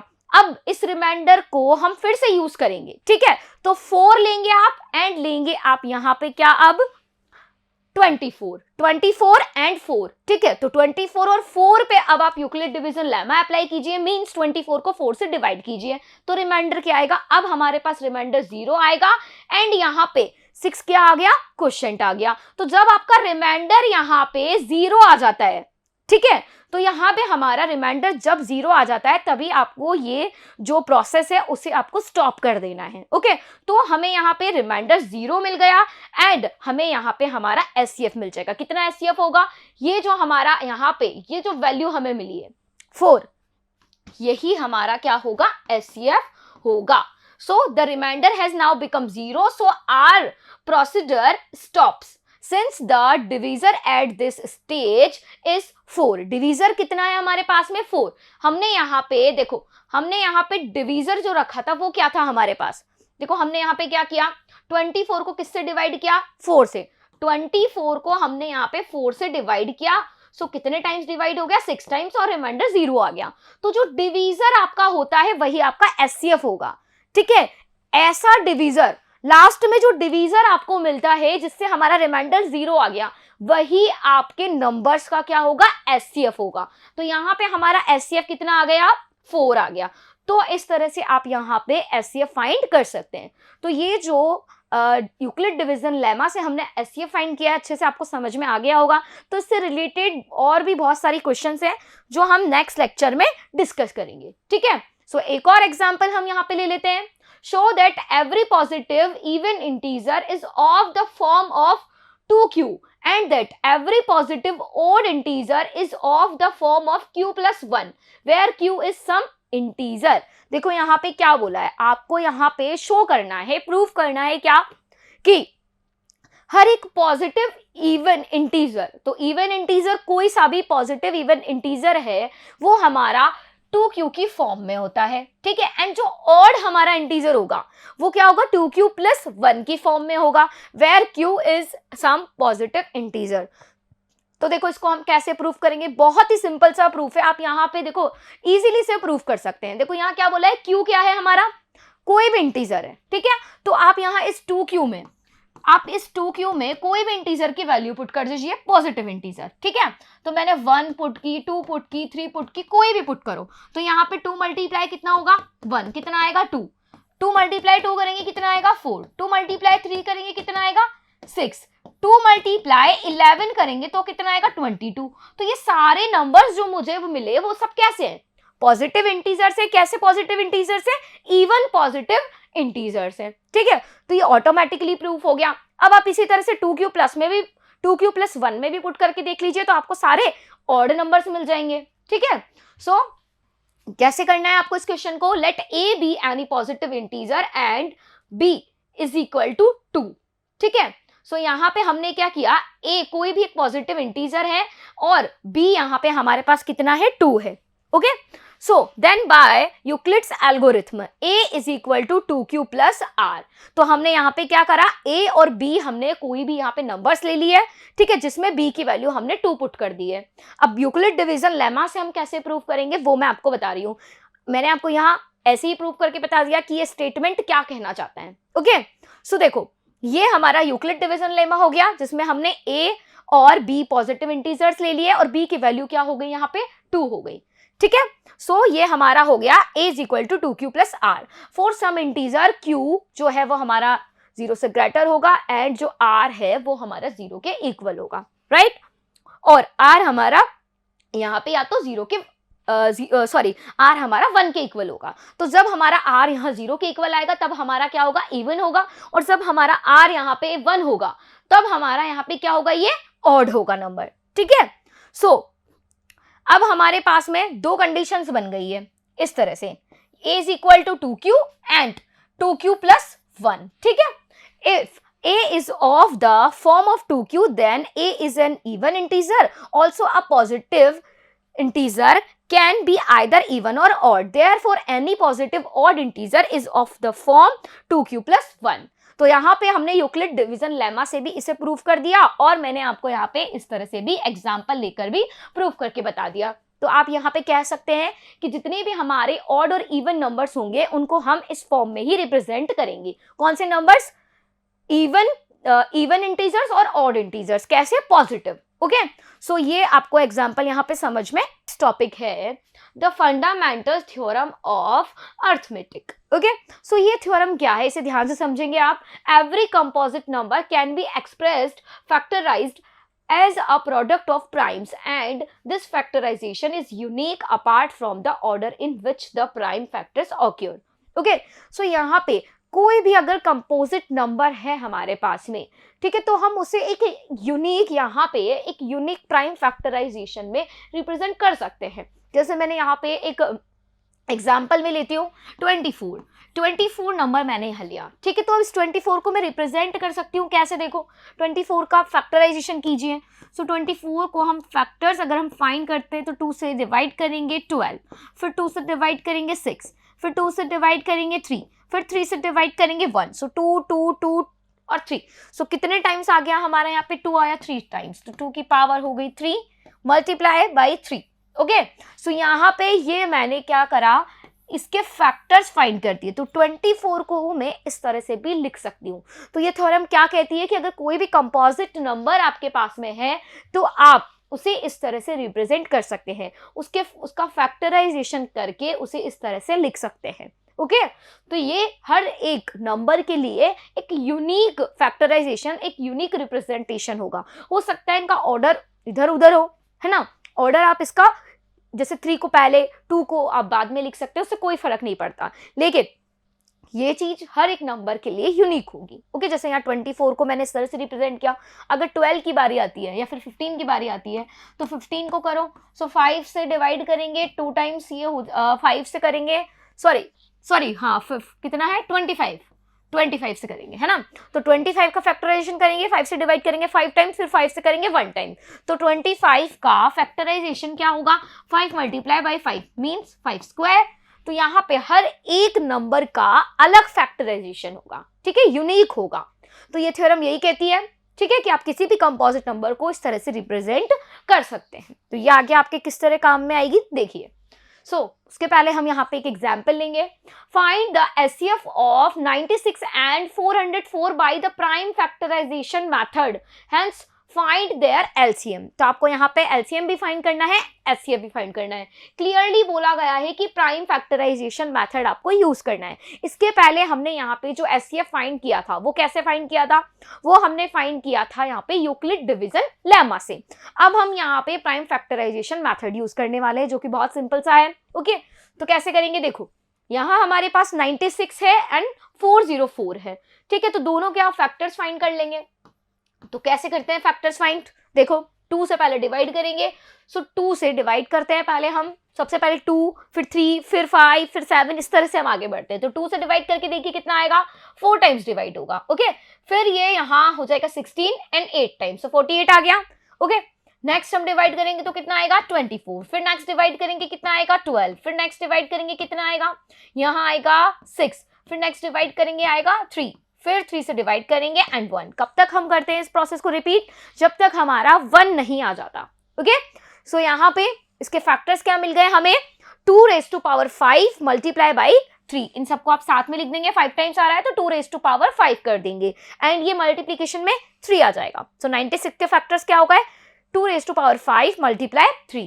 अब बारी आती है 404 की. सो 404 को कैसे करेंगे? देखो फिर से इसके फैक्टर्स फाइंड कीजिए. 2 से डिवाइड करेंगे तो 202 आएगा, फिर 2 से डिवाइड करेंगे कितना आएगा 101, फिर यहाँ 101 से डिवाइड करेंगे 1 टाइम, बिकॉज 101 हमारा एक प्राइम नंबर है इसलिए ये सिर्फ इसी से डिवाइड होगा. ओके, सो यहाँ 404 के फैक्टर्स क्या आ गए? 2 raised to power 2 मल्टीप्लाई 101. तो ये हमने इसके प्राइम फैक्टर्स फाइंड कर लिए हैं. अब हमें क्या करना है? एचसीएफ बताना है. सो एचसीएफ क्या होगा? इन दोनों इंटीजर्स का एचसीएफ क्या होगा? जो कॉमन हमारे पास आ रहे हैं, कॉमन जो फैक्टर्स है, ध्यान से देखिए यहाँ पे कॉमन फैक्टर्स कितने होंगे.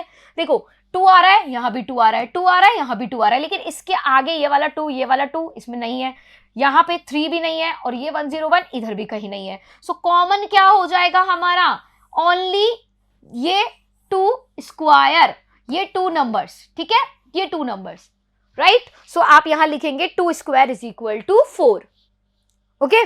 सो 2 स्क्वायर होगा हमारा यहाँ पे इसका एचसीएफ, तो 2 स्क्वायर को हम लिख सकते हैं 2 multiply by 2 is equal to 4। तो यहाँ एचसीएफ हमें मिल गया कितना, 4 हमारा एचसीएफ आ गया। अब बात करते हैं हम एलसीएम की। तो एलसीएम फाइंड करना बहुत ही सिंपल है। हमने एक फॉर्मूला डिस्कस किया था। क्या फॉर्मूला था कि अगर आप कोई भी 2 नंबर्स का एचसीएफ एलसीएम फाइंड करते हैं तो उन 2 नंबर्स का जो प्रोडक्ट है वो उनके एलसीएम और एचसीएफ के प्रोडक्ट के इक्वल होगा। तो वही फॉर्मूला हम यहाँ यूज कर रहे हैं। तो यहाँ पे एलसीएम और एचसीएफ का मल्टीप्लीकेशन इक्वल होगा 96 और 404 के मल्टीप्लीकेशन के, ओके। तो आप क्या करेंगे, यहाँ पे हमें यहाँ पे क्या क्या गिवन है, देखो इन दोनों का प्रोडक्ट हम फाइंड कर सकते हैं। एंड एचसीएफ, सॉरी ये एचसीएफ है, एलसीएम नहीं है ना, एचसीएफ, ओके। सो एचसीएफ कितना फाइंड किया हमने, एचसीएफ हमने फाइंड किया 4। तो आप एचसीएफ की वैल्यू पुट कर देंगे 4 एंड यहां से एलसीएम की वैल्यू फाइंड कर देंगे। सो यहाँ पे 96 मल्टीप्लाई बाई 404 डिवाइड बाई 4। सो यहां से हमें वैल्यू मिल जाएगी कितनी, एलसीएम की वैल्यू मिल जाएगी 9696। तो ये हमने यहाँ पे इसका एलसीएम फाइंड कर लिया। क्लियर। नाउ नेक्स्ट है हमारे पास यहाँ पे एग्जाम्पल देखो, find the HCF and LCM of 6, 72 and 120 using the prime factorisation method. आपको फिर से प्राइम फैक्टराइजेशन मेथड यूज करना है एंड यहाँ पे एचसीएफ और एलसीएम फाइंड करना है। तो इजीली कर सकते हैं। देखो सबसे पहले आप 6 के प्राइम फैक्टराइजेशन कीजिए, तो कितना होंगे 2 इंटू 3, बहुत सिंपल सा है ना। फिर 72 के करेंगे तो कितना आएगा 2 raise to power 3 and 3 raise to power 2। फिर उसके बाद 120 का कितना आएगा 2 रेज टू पावर 3, 3 एंड 5। तो आप यहाँ रफ में फाइंड करके देख सकते हैं। देखो 6 का करते हैं, कितना आएगा, 2 से किया 3 टाइम्स, फिर 3 से किया 1 टाइम। अब बात करते हैं 72 की। तो 72 का कितना होगा, 2 से डिवाइड करेंगे, हम कहीं और उधर डिवाइड कर लेते हैं, ओके। सो यहाँ पे डिवाइड करके देख लीजिए, ये रहा 72। सो डिवाइड करेंगे पहले 2 से। सो कितने टाइम्स डिवाइड होगा, ये डिवाइड होगा हमारा 36, ओके, 36 टाइम्स। फिर 2 से डिवाइड करेंगे, कितना आएगा, देखो यहाँ पे आएगा अब 18। फिर 2 से डिवाइड करेंगे, कितना आएगा, ये आएगा अब 9। फिर 3 से करेंगे तो ये 3 टाइम्स, फिर 1। सो यहां से हमें इसके फैक्टर्स कितने मिले, 2 raise to power 3 and 3 raise to power 2, because 2 हमारा 3 टाइम्स है एंड 3 यहाँ पे 2 टाइम्स है। एंड 120 की बात करते हैं। अब 120 के फैक्टर्स कीजिए। सो ये रहा हमारा 120, डिवाइड करेंगे इसे, पहले 2 से कीजिए, कितना आएगा 60। फिर 2 से करेंगे, कितना आएगा 30, ओके। फिर 2 से करेंगे, कितना आएगा 15। फिर 3 से करेंगे 5, फिर 5 से करेंगे 1। तो ये इसके फैक्टर्स हो गए। तो 2 raise to power 3 and 3 and 5, ये इसके प्राइम फैक्टराइजेशन हो गया इनका। अब बात करते हैं हम यहाँ पे एचसीएफ की। तो एचसीएफ क्या होगा, ऐसे फैक्टर्स जो हमारे इन तीनों नंबर्स के फैक्टर्स में आ रहे हो। सो देखो 2 और 3 आ रहा है, क्या 2 और 3 आ रहा है, यस। देखो यहाँ पे चेक करो, ये 2 और 3 है, इसे आप पहले 72 में चेक कर लो, ये रहा 2 और ये रहा 3, यहाँ आ रहा है, यहाँ रहे क्या, ये रहा 2 और ये रहा 3। सो 2 इंटू 3 यहाँ पे हमारा इसका क्या हो जाएगा, कॉमन फैक्टर हो जाएगा। हम किस में चेक करेंगे, सबसे पहले छोटे वाले नंबर में, स्मॉलेस्ट नंबर में, बिकॉज 2 और 3 यहाँ पे ओनली 2 और 3 आ रहा है एंड वहां पे भी आ रहा है। सो ये हाईएस्ट कॉमन फैक्टर क्या हो जाएगा हमारा, 6 हो जाएगा। सो 2 इंटू 3 हो जाएगा हमारा 6 एचसीएफ। अब बात करते हैं हम एलसीएम की। तो एलसीएम कैसे फाइंड करेंगे आप, तो एलसीएम फाइंड करने के लिए क्या करना होगा हमें, जो हमने प्रीवियस क्वेश्चन में किया वो चीज भी आप यहाँ पे कर सकते हैं फॉर्मूला लगाकर। एंड आप यहाँ पे इन सबका एक साथ में भी फाइंड कर सकते हैं एलसीएम। जैसे यहाँ पे हमारे पास में अलग से एचसीएफ को आप हटा दो। देखो 2 रेज टू, यहाँ पे हमने एचसीएफ देखा तो एचसीएफ कितना आया 6, तो इसको आप रहने दो। यहाँ पर हमारा जो एचसीएफ है, एचसीएफ के अलावा जो भी हमारे सिंगल नंबर्स बच रहे हैं उनको आप लिख लीजिए। सो देखो यहाँ पे हमारे पास में क्या बचा, हमने 2 इंटू 3 तो ले लिया। सो 2 रेज टू पावर 2 बचा एंड 3 बचा, ओके। एंड यहाँ पे कितना आ रहा है हमारे पास में, देखो यहाँ कितना आ रहा है, यहाँ भी चेक कर लो, या फिर ये सब आप रहने दीजिए, एक साथ आप कीजिए। एक साथ कैसे करेंगे, देखो वो बहुत इजी पड़ेगा इस तरह से।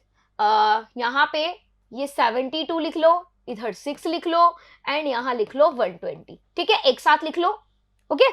अब इसका यहाँ पे आप क्या करो, एलसीएम फाइंड करो। कैसे? सबसे पहले डिवाइड करो 2 से, 2 से डिवाइड होगा तो ये 2 से अगर हम इसे डिवाइड करते हैं तो यहाँ पे आ जाएगा हमारा 3, यहाँ आ जाएगा 36, यहाँ आ जाएगा 60। फिर 2 से डिवाइड करो तो यहाँ तो 3 एज इट इज, एंड यहाँ पे हमारा कितना आ जाएगा, ये हो जाएगा 18 और यहाँ आ जाएगा हमारा 30। तो इस तरह से आगे हमारा डिवाइड करते जाना है हमें, कब तक? जब तक 1 नहीं आ जाता, ठीक है, जब तक 1 नहीं आ जाता, तीनों जगह 1 1 और 1। तो जैसे ही 1 1 आ जाएगा तो इधर जितने भी नंबर्स आपके आ रहे हैं उन सबको आप मल्टीप्लाई कर लेंगे, ओके, तो वो सारे फैक्टर्स आपको मिल जाएंगे। तो वो फैक्टर्स हमारे कौन कौन से होंगे? 2⁻3, 3⁻2 एंड 5⁻1। मतलब अभी यहाँ पे हमारा 2 से डिवाइड होगा एक बार और, सो यहाँ पे आप डिवाइड कर लीजिए। देखो यहाँ पे कर देती हूँ मैं आगे डिवाइड, इसका सॉल्यूशन आगे लिख रही हूँ मैं यहाँ पे, ओके। सो कितना आया यहाँ पे डिवाइड करने पे? ये तो 3 एज इट इज, यहाँ पे 9 एंड यहाँ पे 15। अब किससे डिवाइड होगा? 3 से, ओके। सो 3 से डिवाइड करेंगे 1 3 एंड 5, फिर 3 से डिवाइड करेंगे 1 1 5, फिर 5 से डिवाइड करेंगे 1 1 और 1। सो देखो 2 2 2 कितने टाइम्स आया? 3 टाइम्स, तो 2⁻3 कर दिया, फिर 3 3 3⁻2 कर दिया, फिर 5, ये 5 हो गया। सो इन सबको मल्टीप्लाई कर लीजिए, कितना आएगा हमारा एलसीएम? 360। तो इस तरह से भी आप एलसीएम फाइंड कर सकते हैं, ठीक है। तो हमारे पास 2 मेथड्स हो गए, या तो आप फॉर्मूला में वैल्यू पुट करके कर लीजिए या फिर इस तरह से भी एलसीएम आप फाइंड कर सकते हैं। तो दोनों का हमने एचसीएफ और एलसीएम फाइंड कर लिया, क्लियर। नाउ नेक्स्ट है हमारे पास में यहाँ पे इर्रेशनल नंबर्स। इर्रेशनल नंबर्स कौन से होते हैं? अब तक हमने रैशनल नंबर्स के बारे में डिस्कस किया, उनसे रिलेटेड एल्गोरिथम पढ़ी, थ्योरम पढ़ी। अब बात करते हैं हम इर्रेशनल नंबर्स की, कि इर्रेशनल नंबर हमारे कौन से होंगे।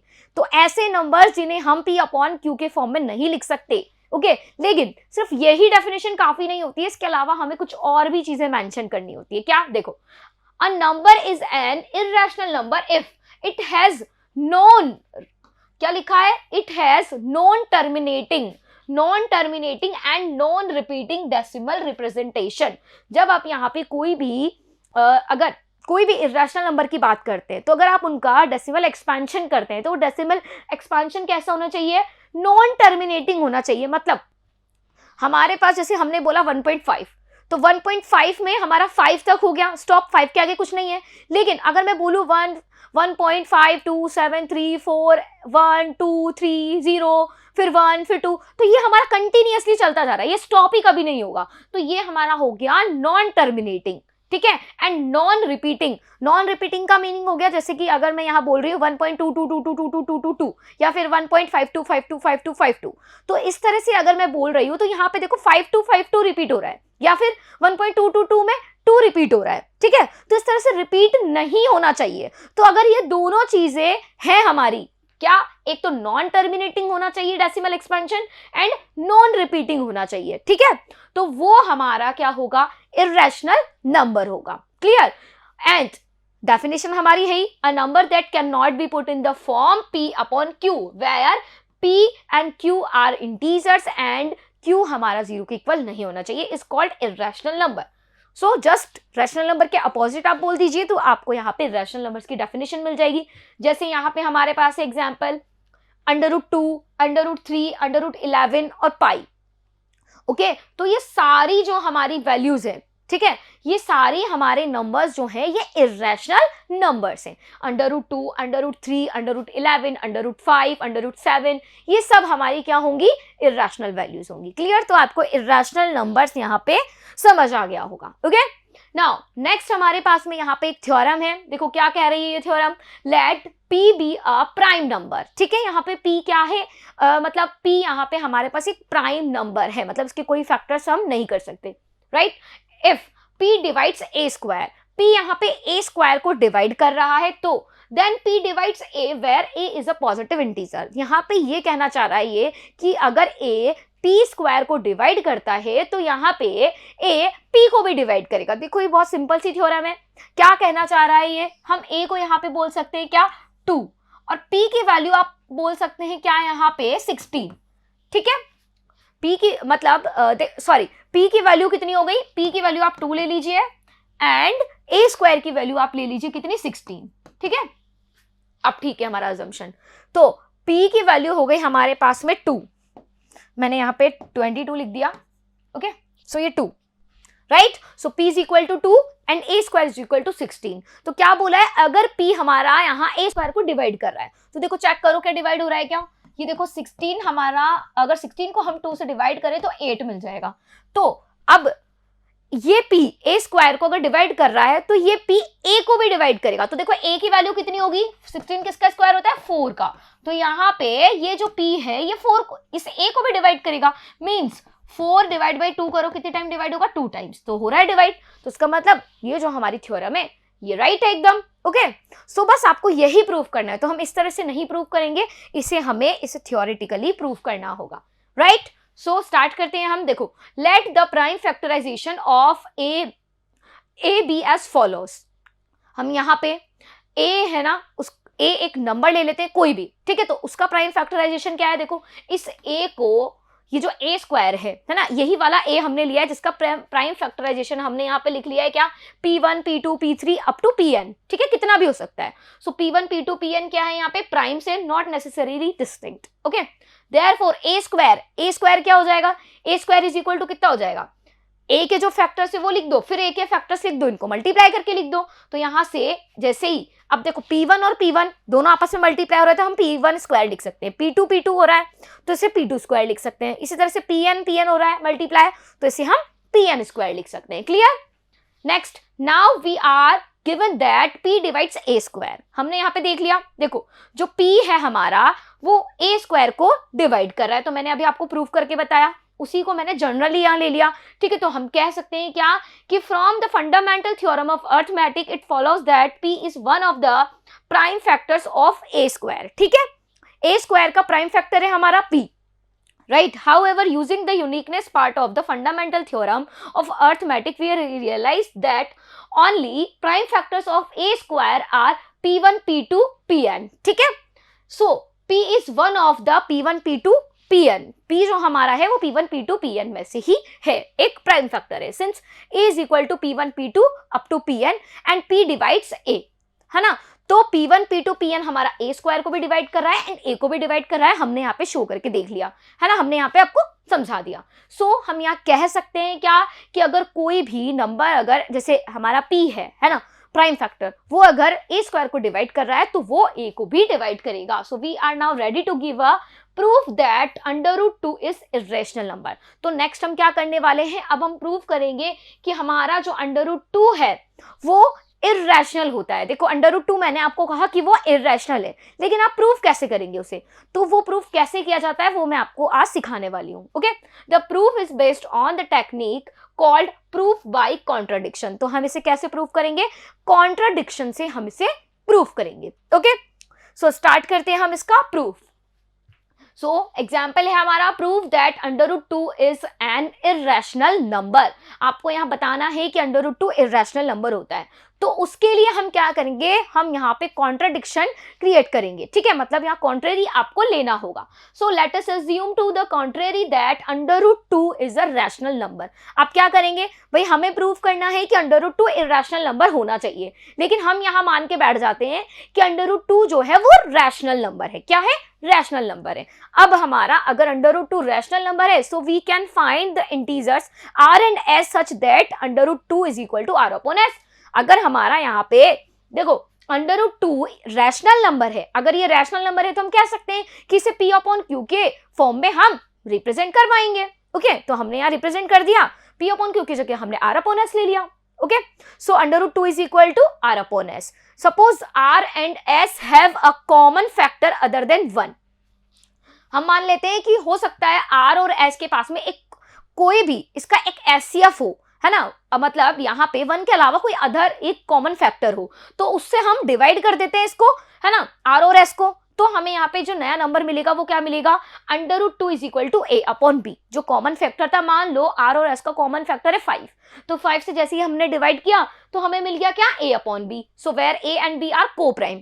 तो अब हमें जो ये नंबर्स मिले a और b, ये कैसे हैं, को प्राइम नंबर से। मीन्स इन दोनों का यहाँ पे कोई कॉमन फैक्टर नहीं होगा, a और b का कोई कॉमन फैक्टर नहीं होगा। ठीक है, हो गया क्लियर? सो यहाँ पे हमने क्या किया, इसे हमने मल्टीप्लाई कर लिया, क्रॉस मल्टीप्लाई, तो b under root 2 is equal to a आ गया। नाउ हम क्या करेंगे, स्क्वायर करेंगे, squaring on both sides and rearranging we get 2b square is equal to a square. Clear, therefore 2 divides a square. तो यहाँ पे क्लियर हो गया। देखो कैसे, हमने क्या लिखा, 2b स्क्वायर a। तो देखो अभी जो हमने थ्योरम पढ़ी उसी से हम यहाँ कहेंगे क्या, ये 2 जो है वो a स्क्वायर को डिवाइड कर रहा है, ठीक है, तो ये 2 हमारा a को भी डिवाइड करेगा। So therefore 2 divides a square. Now by previous theorem it follows that 2 divides a, so we can write a is equal to 2c। ठीक है, सो यहाँ पे हमारा जो 2 है वो a को भी डिवाइड करेगा। तो यहाँ पे हमने a इज इक्वल टू लिख दिया 2c। तो c यहाँ पे कोई हमारा इंटीजर है, कोई भी एक इंटीजर हो सकता है। सो हमने यहाँ पे a is equal to 2c ले लिया। नाउ सब्स्टिट्यूटिंग फॉर a, अब हम यहाँ पे वैल्यू पुट करेंगे। ठीक है, तो जो हमारे पास में अभी जो ये वाली वैल्यू, इस वैल्यू में हम यहाँ पे वैल्यू पुट करेंगे क्या, ये a की जगह हम 2c पुट करेंगे। ठीक है, तो ये पुट करने पे हमें क्या मिलेगा, 2b square is equal to 4c square. तो ये हमारा बन गया क्या, b square is equal to 2c square. Clear, this means 2 divides b square. अब इसका मतलब क्या हो गया, 2 हमारा b स्क्वायर को डिवाइड कर रहा है। अगर 2 हमारा b स्क्वायर को डिवाइड कर रहा है तो 2 हमारा यहाँ b को भी डिवाइड करेगा। अगेन वही वाली थ्योरम हमने यूज की। ठीक है, सो यहाँ पे हमारे पास में उस थ्योरम के अकॉर्डिंग p की वैल्यू क्या आ गई, 2 आ गई। ठीक है, 2 की जो p की वैल्यू है वो 2 आ गई। 2 हमारा a को भी डिवाइड कर रहा है, b को भी डिवाइड कर रहा है। तो हमने यहाँ कहा था क्या, कि जो हमारा a एंड b है वो कैसे है, को प्राइम है। बट यहाँ पे तो हमारे पास में 2 हमारा एक ऐसा कॉमन फैक्टर आ गया जो हमारा a को भी डिवाइड कर रहा है और b को भी डिवाइड कर रहा है। तो ये तो हमारा कॉन्ट्रडिक्शन हो गया, ये चीज तो बिल्कुल ही रॉन्ग हो गई, है ना। हमने तो क्या माना था कि a और b कैसे है, को प्राइम नंबर्स, इनका कोई कॉमन फैक्टर नहीं होंगे, बट इनका कॉमन फैक्टर हमारा फाइंड हो गया क्या, 2। तो ये बिल्कुल रॉन्ग हो गया। और ये रॉन्ग किस रीजन से हुआ, बिकॉज हमने अजम्पशन ही गलत कर लिया क्या, कि अंडर रूट हमारा रैशनल नंबर है।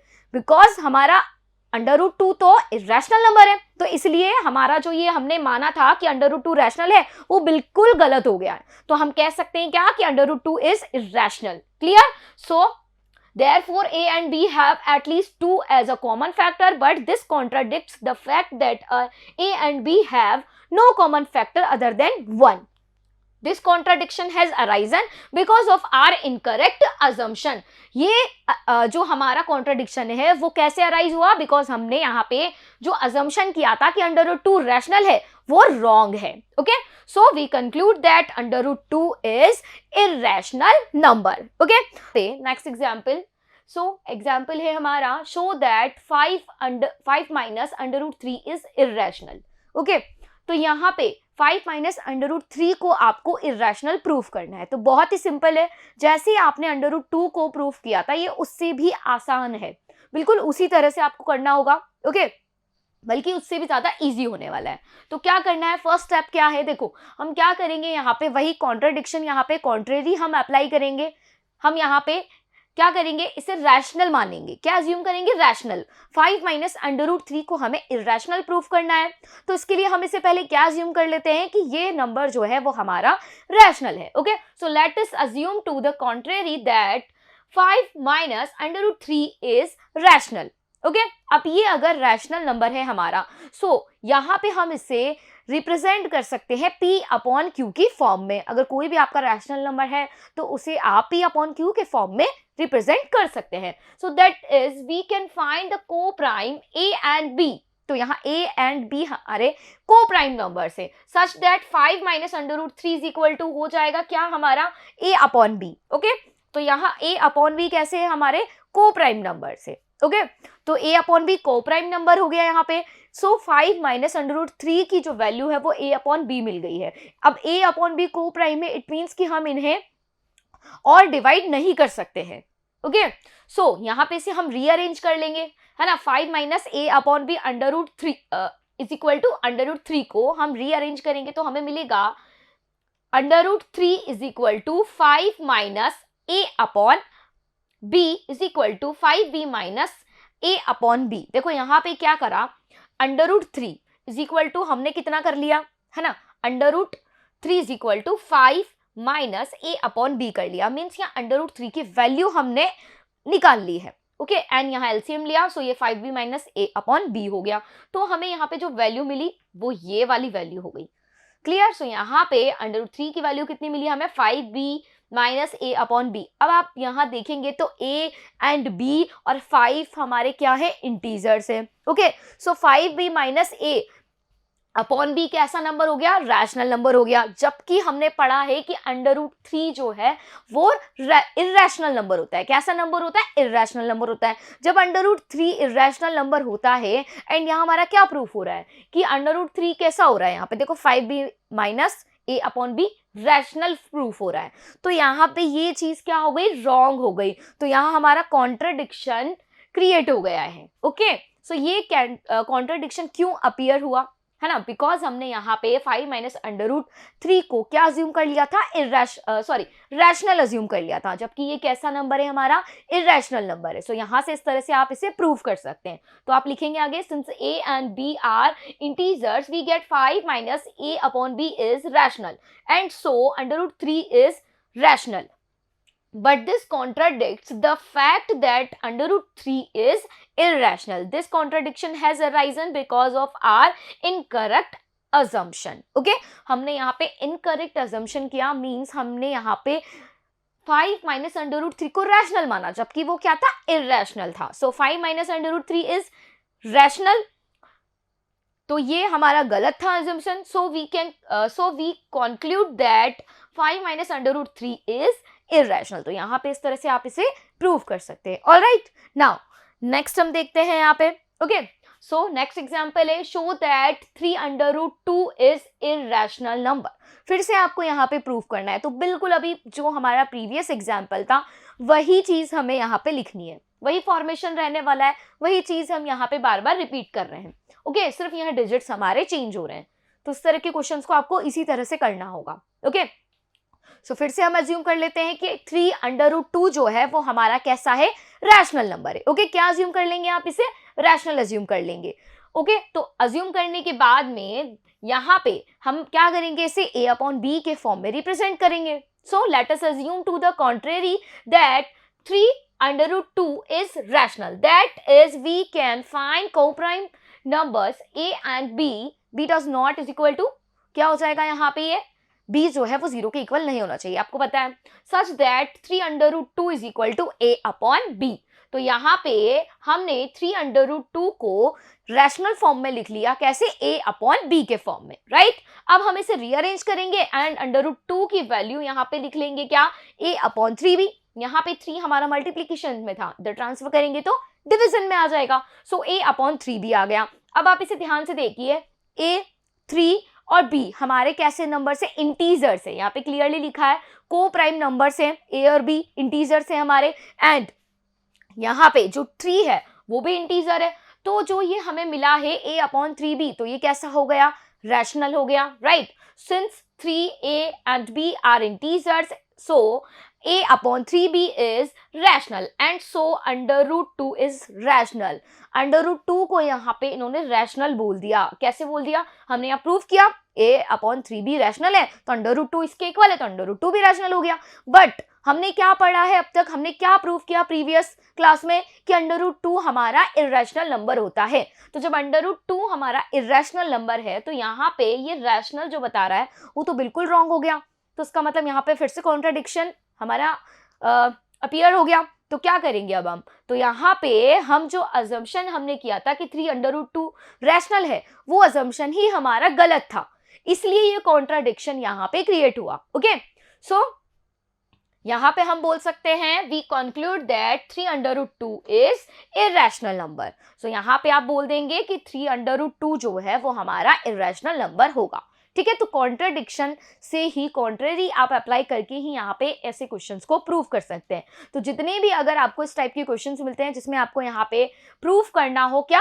इर्रेशनल, तो आपको यहाँ कॉन्ट्रडिक्शन वाला ही फॉर्मूला अपनाना पड़ेगा। ओके नाउ नेक्स्ट है हमारे पास यहाँ पे रैशनल नंबर्स। सो अब हम यहाँ पे बात करेंगे रैशनल नंबर्स की। ठीक है, सो रैशनल नंबर्स में हमारे पास में यहाँ पे डेसिमल फॉर्म किस किस टाइप की होती है, आपने प्रीवियस क्लास में डिस्कस किया होगा। ओके, सो देखो real numbers in decimal form, तो डेसिमल फॉर्म में यहाँ पे अगर रैशनल नंबर्स को हम देखें तो किस किस टाइप का हो सकता है, 2 टाइप का हमें मिलेगा। रैशनल नंबर्स ऑल टर्मिनेटिंग और non terminating repeating decimals. Okay, and second है irrational numbers all non terminating and non repeating decimals. देखो हमारे पास जो इरेशनल नंबर्स होते हैं, इरेशनल नंबर्स में क्या होता है, वो ना तो देखो इरेशनल नंबर्स में ना ही वो टर्मिनेटिंग होते हैं और ना ही वो रिपीटिंग होते हैं, ठीक है, मतलब कभी उनका डेसिमल एक्सपेंशन टर्मिनेट नहीं होगा और रिपीट भी नहीं होगा, ठीक है, कंटिन्यूअसली आगे चलते जाएंगे। तो ऐसे तो हमारे इरेशनल नंबर्स होते हैं।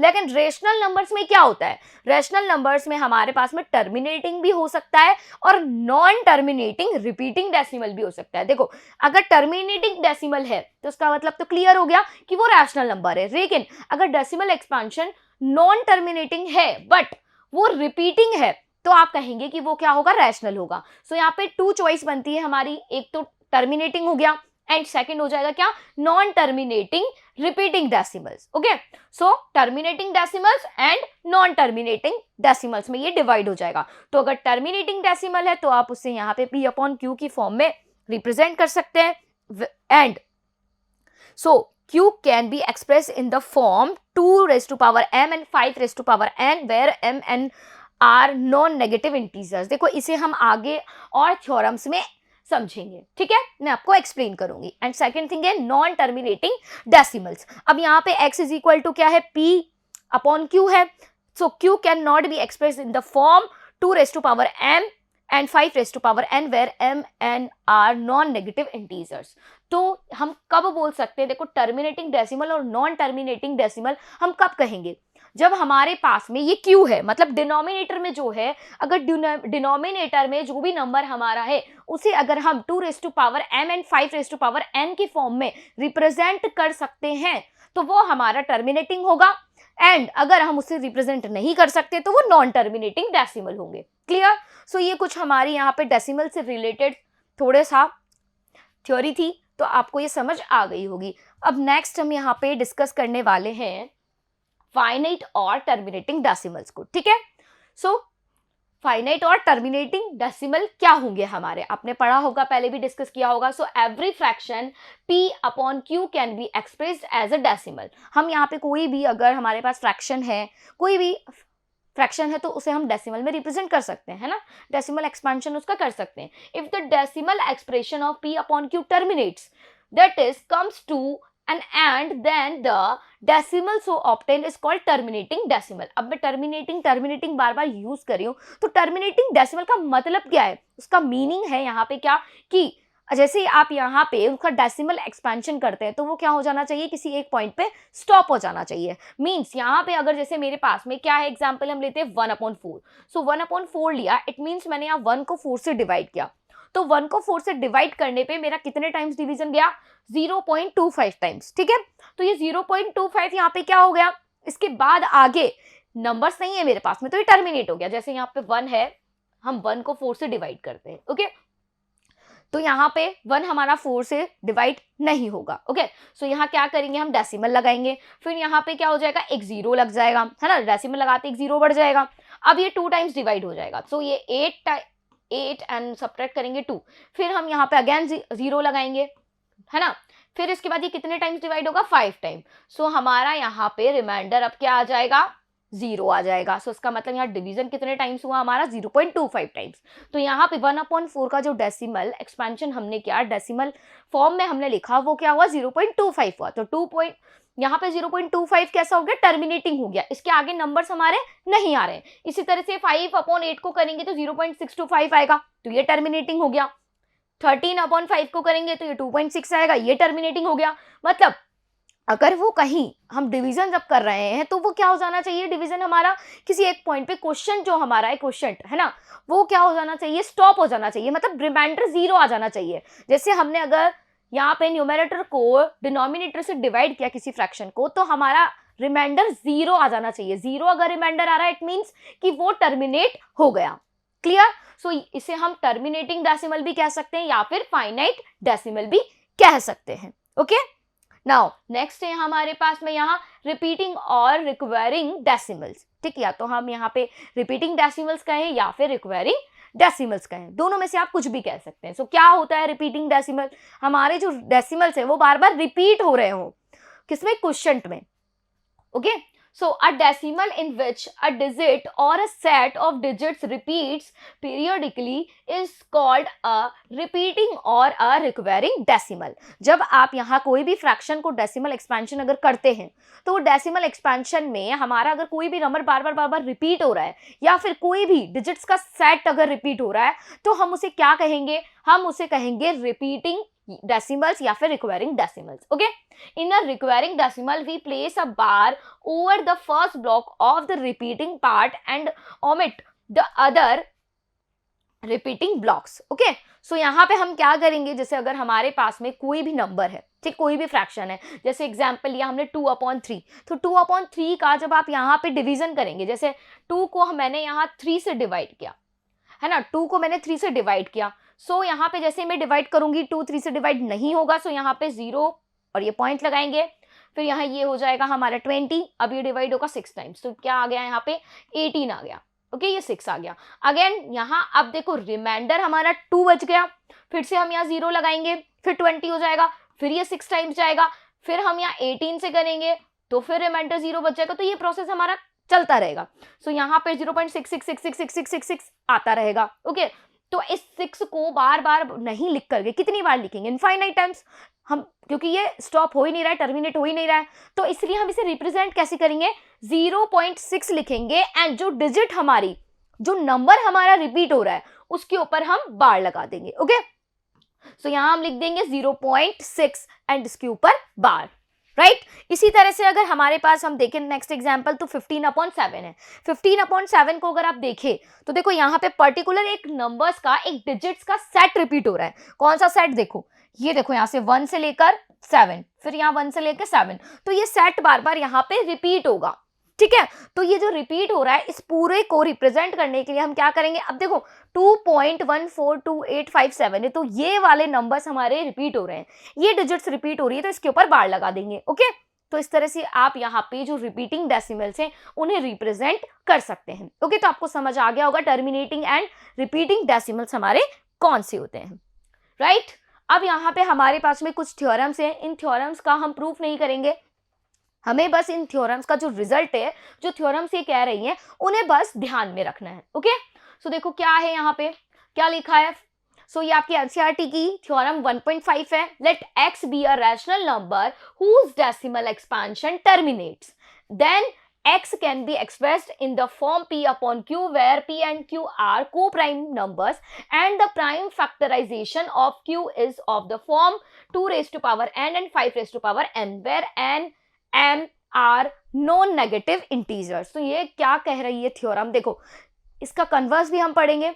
तो देखो अगर कोई भी हमारे पास, अगर हमारे पास में हम फ्रैक्शन लेते हैं, जैसे 1/2 लिया, ठीक है, 1/2, अब देखो अगर ये टर्मिनेट्स हो रही है, ठीक है, क्या टर्मिनेट, अगर ये डेसिमल एक्सपेंशन इसका करें तो अगर वो टर्मिनेट होता है तो इसका, अगर टर्मिनेट हो रहा है तो इसका मतलब ये है कि ये जो हमारे पास क्यू है, डिनोमिनेटर में जो लिखा है, क्या लिखा है? 2, तो ये हमारा जो q है, डिनोमिनेटर है, ये किसकी फॉर्म में होगा? 2 raised to power n and 5 raised to power m की फॉर्म में होगा। कैसे? देखो यहाँ पे क्या लिखा है? 1/2 लिखा है, तो ये मेरा क्या है? टर्मिनेट है ना, जिसका डेसिमल एक्सपेंशन होगा वो क्या होगा? 0.5 टर्मिनेट होगा। ठीक है, तो टर्मिनेटिंग डेसिमल है, तो ये कह रहा है अगर टर्मिनेटिंग डेसिमल है तो ये जो q है हमारा, ये किसकी फॉर्म में होगा? 2 raised to power n और 5 raised to power m की फॉर्म में। देखो यहाँ पे q कितना है हमारा? q है हमारे पास में 2, तो 2 की पावर कितनी हो गई? 1 एंड 5 की पावर कितनी हो जाएगी? 0।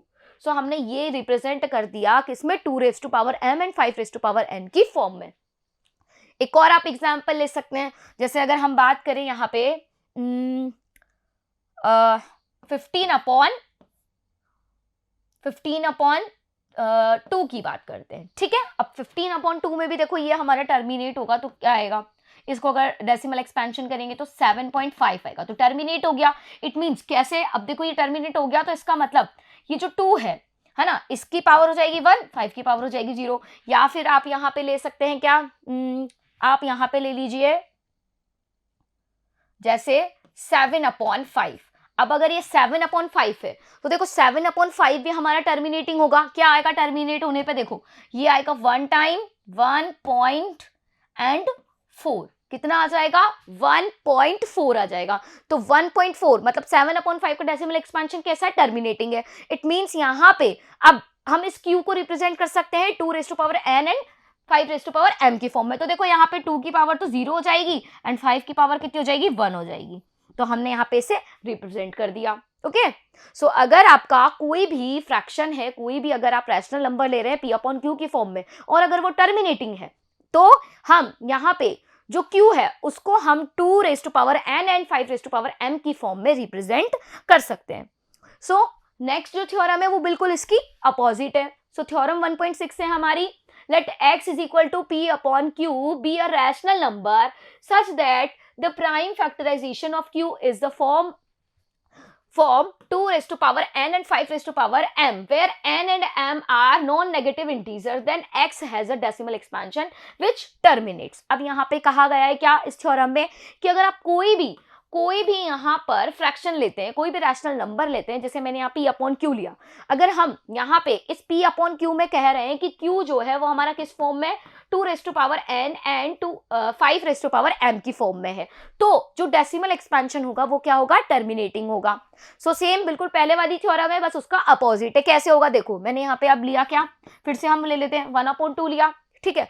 अब ये 1/2 है। अब इस 1/2 में देखो ये जो 2 है मेरा, है ना, ये किसकी फॉर्म में आ जाएगा? 1/2 में। ये q जो है, q की वैल्यू कितनी हो गई? देखो 2n एंड 5n, ठीक है। 5n की वैल्यू 1 हो जाएगी एंड यहाँ पे आ जाएगा क्या इक्वल में? 2।